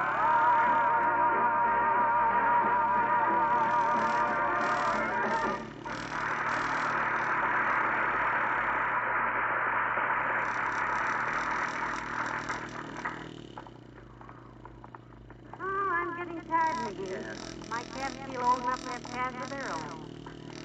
Getting kind of pushed myself, Dusty. How much dough we got so far? $102. 51 of it is yours. Not bad, not bad. You realize that's $20,000 a year? Remind me to have ice cream on my pie for lunch. My standard of living has been too low. Now take it easy, Ted. After all this... Oh, there's Mayor Latrivia. Yoo-hoo, Mr. Mayor. Hi, Fred. Hello there. What are you doing in this end of town? We're collecting old bills for Dr. Gamble, Your Honor. Any success? Well, the old phone vendor is still in the same tax bracket, Fred, but we've said hello to Mr. Money. He's kissed goodbye. Say, speaking of kisses, Mr. Mayor, how's Mr. Mayor? Fine, thank you. I just saw her a few minutes ago. Bless her little red head. Redhead? I thought she was a brunette. I thought she was blonde. And she was. Oh. But she has a chance to appear in a new play, and she's been experimenting a little with her head. Oh? Will she go to Hollywood, Mr. Mayor? I hope not. So does Doc Gamble. She still got both your pictures glaring at each other on the top of her piano? Well, I must say that Doctor's photo has a certain menacing expression, but mine is rather pleasant, I think. Mine is smiling, like John Amici. John who? John Amici. He. It isn't a she, it's a he. John Amici. Played Alexander Graham Bell. Really? What'd they play and who won? They didn't play anything, and nobody won. That is, it was a moving picture, and Amici played Bell. You mean the telephone bell? Yes. I mean, he played the part of the man who invented the telephone. Oh. Which part of the man did he play? The head and shoulders accident. He played all of it. I mean, the character was Amici impersonating. Oh, no. Oh, no, what? Not today. I'm much too busy. Leave me, McGee. This is so silly? No. So long.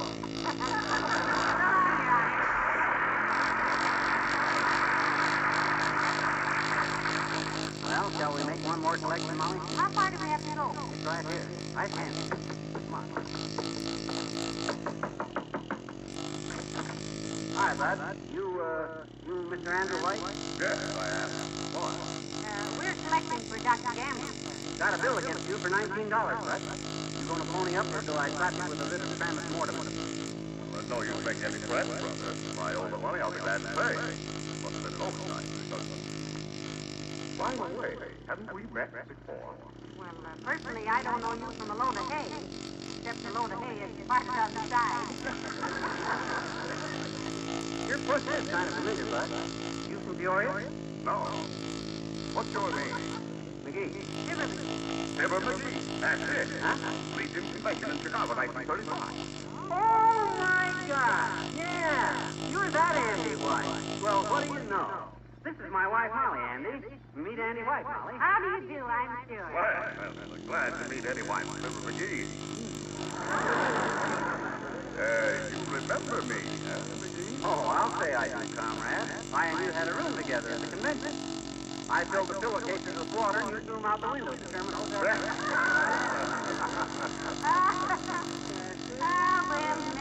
boys grown tall and silly. Yeah, imagine meeting old Andy White. Well, it sure is good to see you, comrade.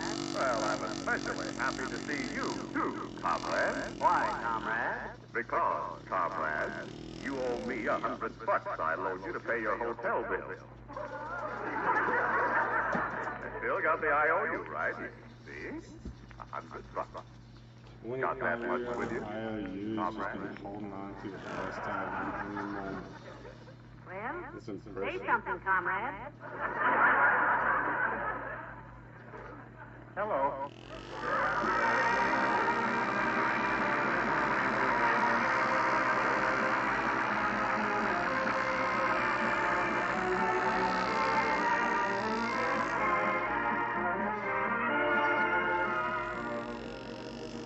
Fibber and Molly will be back in just a moment. Here's something that may surprise you. Do you realize that when you brighten your kitchen floor with Johnson self-polishing glow coat, you're using the most popular of all no-rubbing floor polishes? All over the country, glow coat way outsells all other self-polishing floor wax. Now, there are many reasons for this. Most important to you, perhaps, is the really bright shine you get with Johnson's glow coat without any rubbing or buffing. A shine so bright you can always count on maximum beauty for your linoleum and other floors. With glow coat, you also get that wonderfully tough wax protection, which adds so greatly to the life of your linoleum. Makes it so easy to keep it sparkling clean. And glow coat is so perfectly blended that it never streaks, it's always smooth and even, its quality is completely uniform. Try it. Discover for yourself why more women buy Johnson self-polishing glow coat than any other floor polish.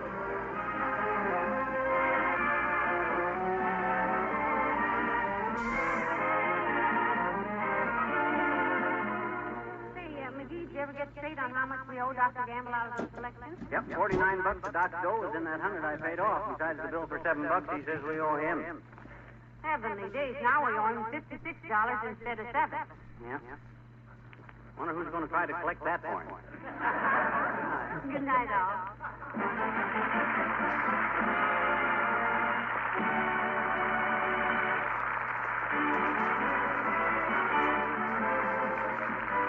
This is Harlow Wilcox, speaking for the makers of Johnson's Wax products for home and industry, and reminding you that this is National Brotherhood Week, a week dedicated to the very foundation of democracy, power. Good night. This is NBC, the National Broadcasting Company.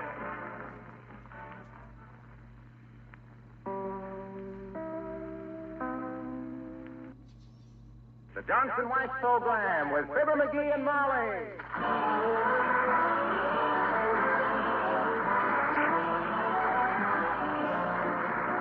Makers of Johnson's Wax products for home and industry present Fibber McGee and Molly with Bill Thompson, Gail Gordon, Arthur Q. Bryan, Gene Carroll, and me, Harlow Wilcox.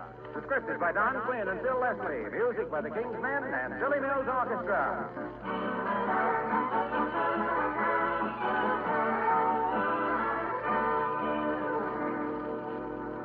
You know, keeping a house looking nice takes a lot of your time. Even we men know that. But you ladies get a whole lot of satisfaction from it, don't you? For instance, when you look at your shining floors all brightly polished with Johnson's Glow Coat, you really feel good. That's the big advantage of Johnson's self-polishing Glow Coat. It gives your linoleum and other floors such a really bright shine. Very easy to use. There's no rubbing or buffing. You just apply Glow Coat and let it dry. But that beautiful wax polish. Of course, you know how easy it is to keep a glow-coated floor looking nice. Just wipe up dirt and spill things with a damp cloth, and your linoleum is clean again. Its color is bright and fresh as ever. Why not get some glow coat and see how really beautiful this glow coat shine is?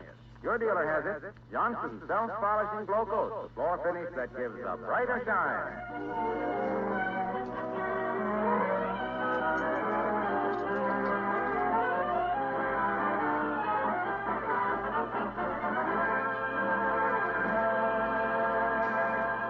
As Molly McGee once said, about 2 hours ago, people who live in houses with glass windows shouldn't practice fly casting in the living room. She was speaking, of course, about the living room in the home of Fibber McGee and Molly.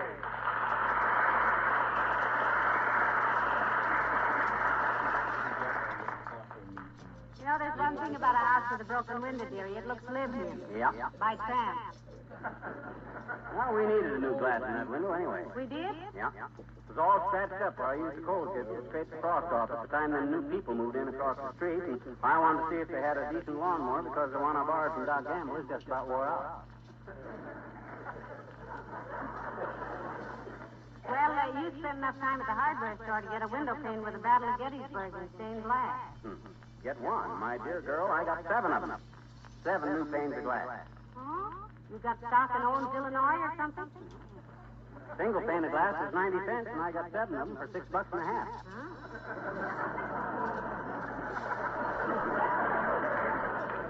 That's interesting. When we go out to get a new car, remind me to lock you in the basement. Well, I figure a few extra panes of glass is good to have around the house. Hand me that putty, will you? Here. Smells good, doesn't it? Smells so far, anyway. It ought to smell good. I keep it in one of your old cold cream jars. Hold this pane steady, will you, while I stick the rest of the putty on? That's it. Very neat, McGee. Well, you know me, kiddo, always the artist. I figure if the job is worth doing and you can't get out of it, it's worth doing well. I remember one time in manual training, I was making a pool table at the time, and my teacher, Miss Wall, said the pockets were too big. Come in. Oh, hello there, Dr. Gamble. Do come in. Hello, my dear. And how are you today, shortening bread? You smearing up that window so the neighbors won't see you cheating at solitaire? You can't diagnose the case of a guy putting in a new window pane, Rumble Feet. You graduated from the wrong correspondence school. He broke it with his fishing rod, Doctor. He was practicing fly casting. Well, at least he's getting more accurate. I've seen him casting out of Dugan's Lake, and he couldn't even hit the water. What are you talking about, medicine ball? The fish you have your picture taken with, I wouldn't use for bait. Now, look, boys. If you're going to start this fishing talk, I'm going upstairs and read the city directory. What? I might as well have a really dull time. Oh, no, don't go away, my dear. I'll try to keep the conversation on some subject your husband understands. Is there something you understand, Picklefoot? Yes, Grunion Bucket. I understand Fifi Tremaine went to the country club dance the other night with Mayor LaTrivia. She had my permission. Oh, she did. That's a snicker, Docky. The reason Cupid don't wear clothes is because he'd spend all his time laughing up his sleeve at simple-minded Romeos like you. Don't you dance, Doctor? Like a wounded blimp, he dances. On the contrary, Melonhead, I dance very well. I got 2 silver cups for doing the Charleston in 1926. By the way, do they still dance the Charleston? No, Doctor. And the Black Bottom is on the way out, too. How about the polka, beer barrel? Or won't Fifi dance that with you, too, either? For your information, Needle Nose, Miss Tremaine and I... Better take it, Pat. It's probably your office with bad news. One of your patients is recovering. That's what he gets for disregarding my advice. Hello, Gamble speaking. Who? Oh, yes, Mrs. Clatterhatch. What was that, Mrs. Clatterhatch? Willie swallowed a handful of pennies? Well, I'll be over as soon as I can. Now, don't worry about it. I predicted this would happen, remember? Okay, Mrs. Clatterhatch. You predicted what would happen, wise guy. That the boy would swallow a handful of pennies? In a way, yes. I said that one of these days he was bound to get some sense into him. I'll see you later.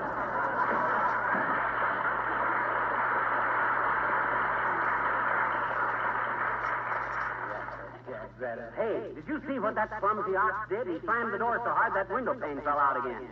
That rat the bed. Why can't Now, put another one in, dearie. I'll call Lena to clean up the broken pieces. Oh, Lena! Lena! Oh, the music goes round and round, tra-la-la-la-la-la.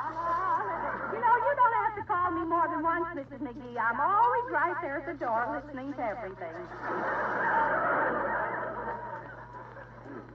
You heard anything of interest, Lena? Well, when you told the doctor he danced like a wounded simp, Mr. McGee. Oh! You know, I doubled up so far, I bursted the garter. A wounded simp. Oh, Lena, he didn't say simp. I said blimp. Blimp! Oh! Gosh, that's even funnier, Mr. McGee. I wish I... Oh! There goes my other garter. You know, one reason I like to work here is because Mr. McGee is so much like my father, so comical and all. What'd your father do, Lena? Papa was a printer, Mrs. McGee. Made an awful lot of money, the poor old fellow. What do you mean, poor old fellow? I thought he made a lot of money. Yeah, $5 bills. The government didn't like it either. No, they don't, Lena. You know they're funny about little things like that. Yeah, and then Papa took me to Russia to study opera. We traveled all through Russia.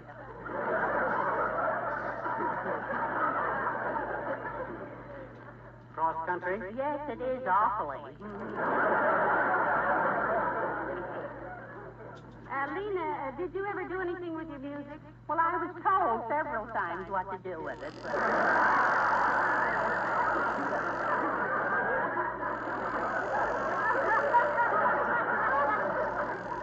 But of course, those were just little mean wisecracks, you know. I did sing in a nightclub once, a cabaret. No kidding, Lena. For how long? Oh, for just a few minutes. You know, the people on the stage didn't like it. Jealous, I suppose, but the customers just loved it. Did they really? Yes, you know, one of them was so anxious to buy me a drink, he couldn't wait and threw a bottle right at me. Oh, that was quite an experience. Were you in a nightclub all alone? Oh, my goodness, no, Mr. McGee. I was with my ex-boyfriend. He's the one I'm going with now, you know. Well, if you're still going with him, why do you call him your ex-boyfriend? Well, that's how he signs all his letters, Ex. You mean you don't even know his name? Well, he never asked me mine. Gosh, and I don't want to seem bold. Well, I guess you'd like to have me sweep up all this busted glass, wouldn't you? I'll get the carpet sweeper. Zippity-doo-dah!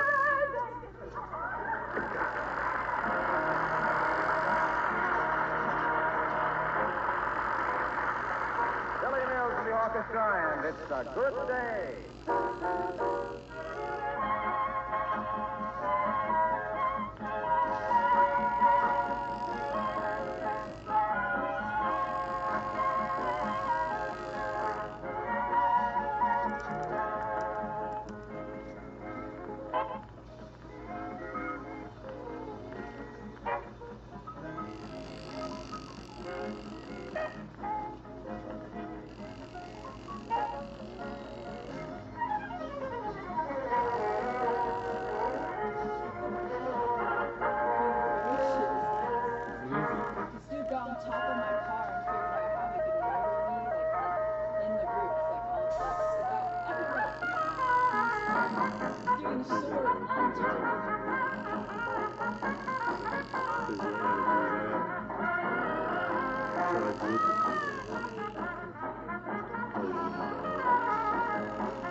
Hey, Molly. Yes, John Charles. I got a new window pane in, see? It's all set. Well, I hope this one stays in. It's going to stay all right. Some lunkhead don't bang that door again before the putty gets dry. It takes 2 or 3 hours. Now, whoever that is, tell them to go easy when they go out. Everybody's been slamming the door like they've missed a payment on the piano. Okay, I'll tell them, dearie. Come in. Oh, it's Mr. Wimple. Hello, Mr. Wimple. Hi, Wimp, old man. Hello, folks.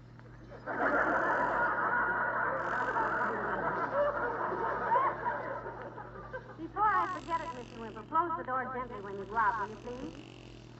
Well, I guess I can take a hint. Goodbye now. Hey, don't leave, Wimp. I just put a new pane of glass in this front window. Slamming the door makes it fall out. Oh. I thought for a minute I was being thrown out and I felt right at home. Broken, was it? No, it wasn't broken. It was just worn out from watching charades. Don't be sarcastic, McGee. Himself here broke it with his new fishing rod, Mr. Wimple. Do you fish? Not very much, Mrs. McGee. Not since I caught a minnow one day and fought for 3 hours. What, for 3 hours? A minnow? No, a minnow. Many wise and true. She was sitting on the dock and my cook got caught in his hat. Oh, what a fight. Well, I can understand why you gave up fishing, Wimp. Yes, I'd rather have more time in my boat anyway. Your what, Mr. Wimple? My boat. Before I got my book, I got quite a beat out of baseball.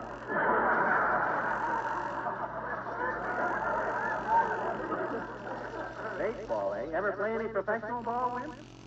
Well, I was a bus boy for the Boston Braves. But as a player, I never got to first base. I was quite put out. Every time. You prefer watching birds to baseball, Mr. Wimple? Oh, yeah. I'd rather take my brownie and fill my big with the balls of bluebirds and bobolinks and barn swallows and beat my brains out batting a ball from base to base and being berated by the boys on the bench. Particularly since what happened yesterday. What did happen yesterday, Mr. Wimple? That was my day for putting a new pane of glass in the window, Mrs. McGee. How'd you bust yours, Wimp? I'll bet Sweetie Face had something to do with it. My big old body. Yes, she did. Tell us about it. Well, I was up in the attic reading my book, and I found my old baseball stuff. So I was practicing my batting stance in the dining room. Oh. I suppose your hand slipped and you threw your old bat through the window. No, she came in just then and threw me. I'll be very careful going out. Goodbye now. Go on, Wally.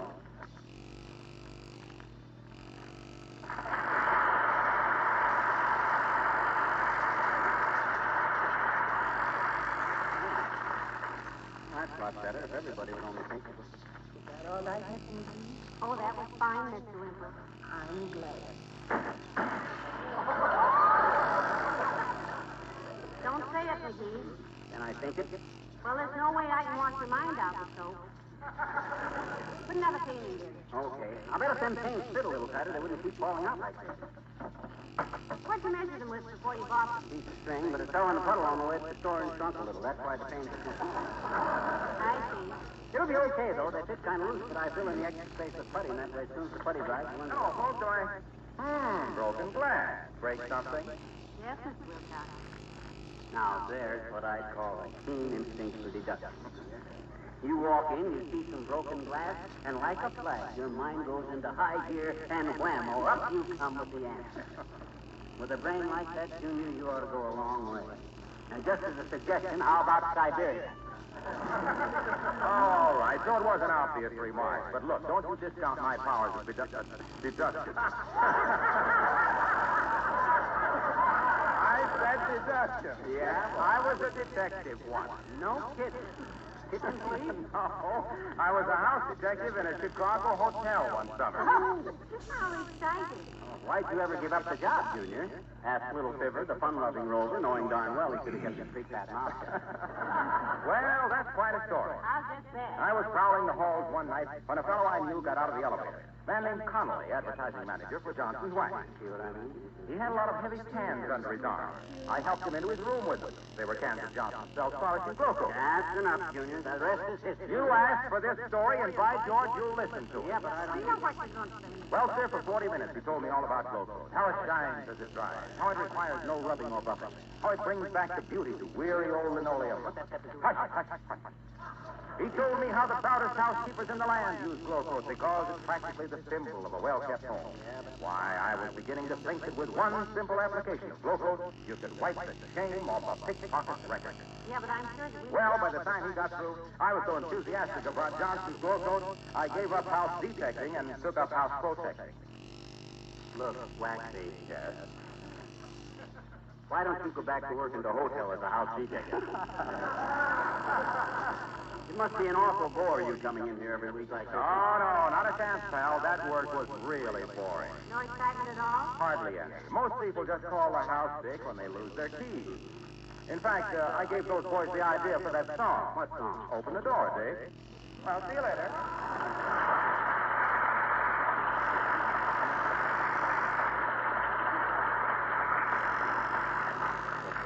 Dick, why do I ever ask that guy a question? He's been giving us the same answer for 12 years. Well, if he couldn't keep giving you answers, he wouldn't have lasted 12 years. Should I help you put in another pane of glass, Jerry? No, thanks. I can handle it. Needs a little more putty than I've been giving it, that's all. Well, then I'm going upstairs and help Lena change the bed. Don't forget to clean up when you get through there. Okay, Tootsie. Ah, there goes the biscuit.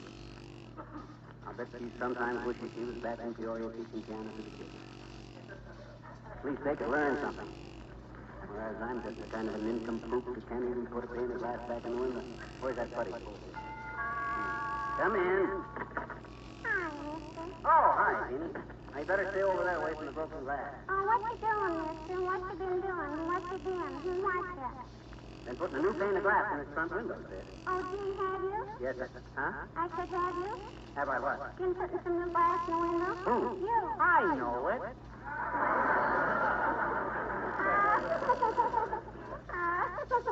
That was really old switcheroo, wasn't it?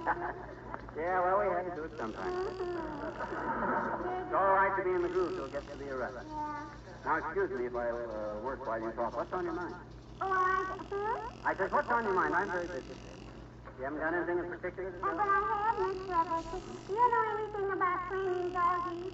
I'm afraid not, Jeannie. I had a pointer once, but he wore himself out flushing the cuckoo clock.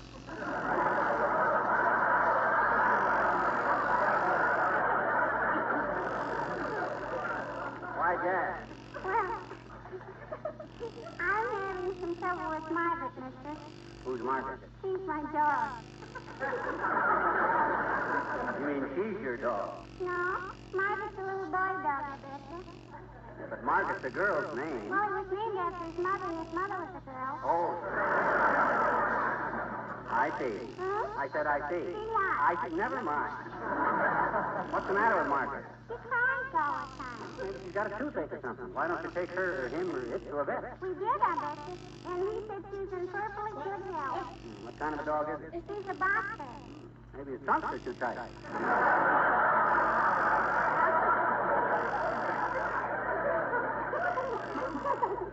Huh? Look, sis, I'm very busy. What are Margaret's symptoms? Don't you know what she's crying about? Sure I do. You do? Sure. But I don't know what to do about it, I betcha. Well, what does your dog cry about? What's the trouble? Well, she's just so confused, mister. Yeah? She just don't know what to do. Oh. You see, when my daddy does the try to work, she waits for him to leave the garage, and then she runs ahead of him for 2 or 3 blocks. Yeah. And now she never knows which way to run. Why not? Well, my daddy just got a new Studebaker. Oh, Daddy, my son, mister.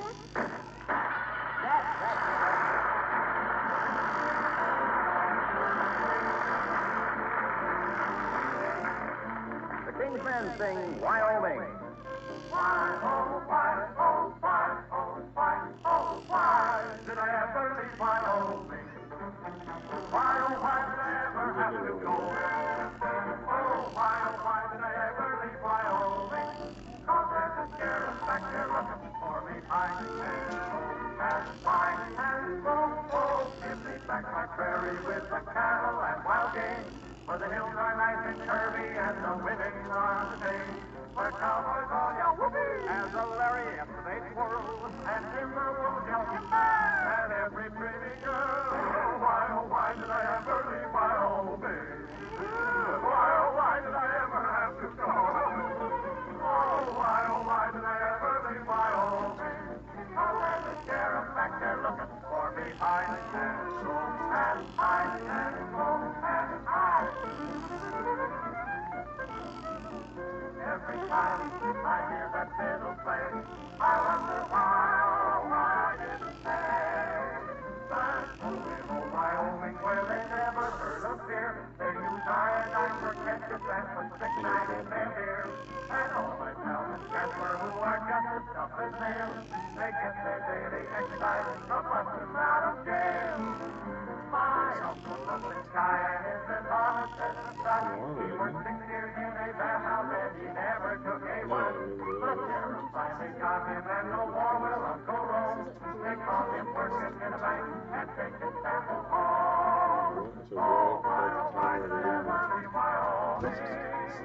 Why did I ever have to flee? Oh, why did I ever leave Wyoming? On the sheriff looking high and low on me.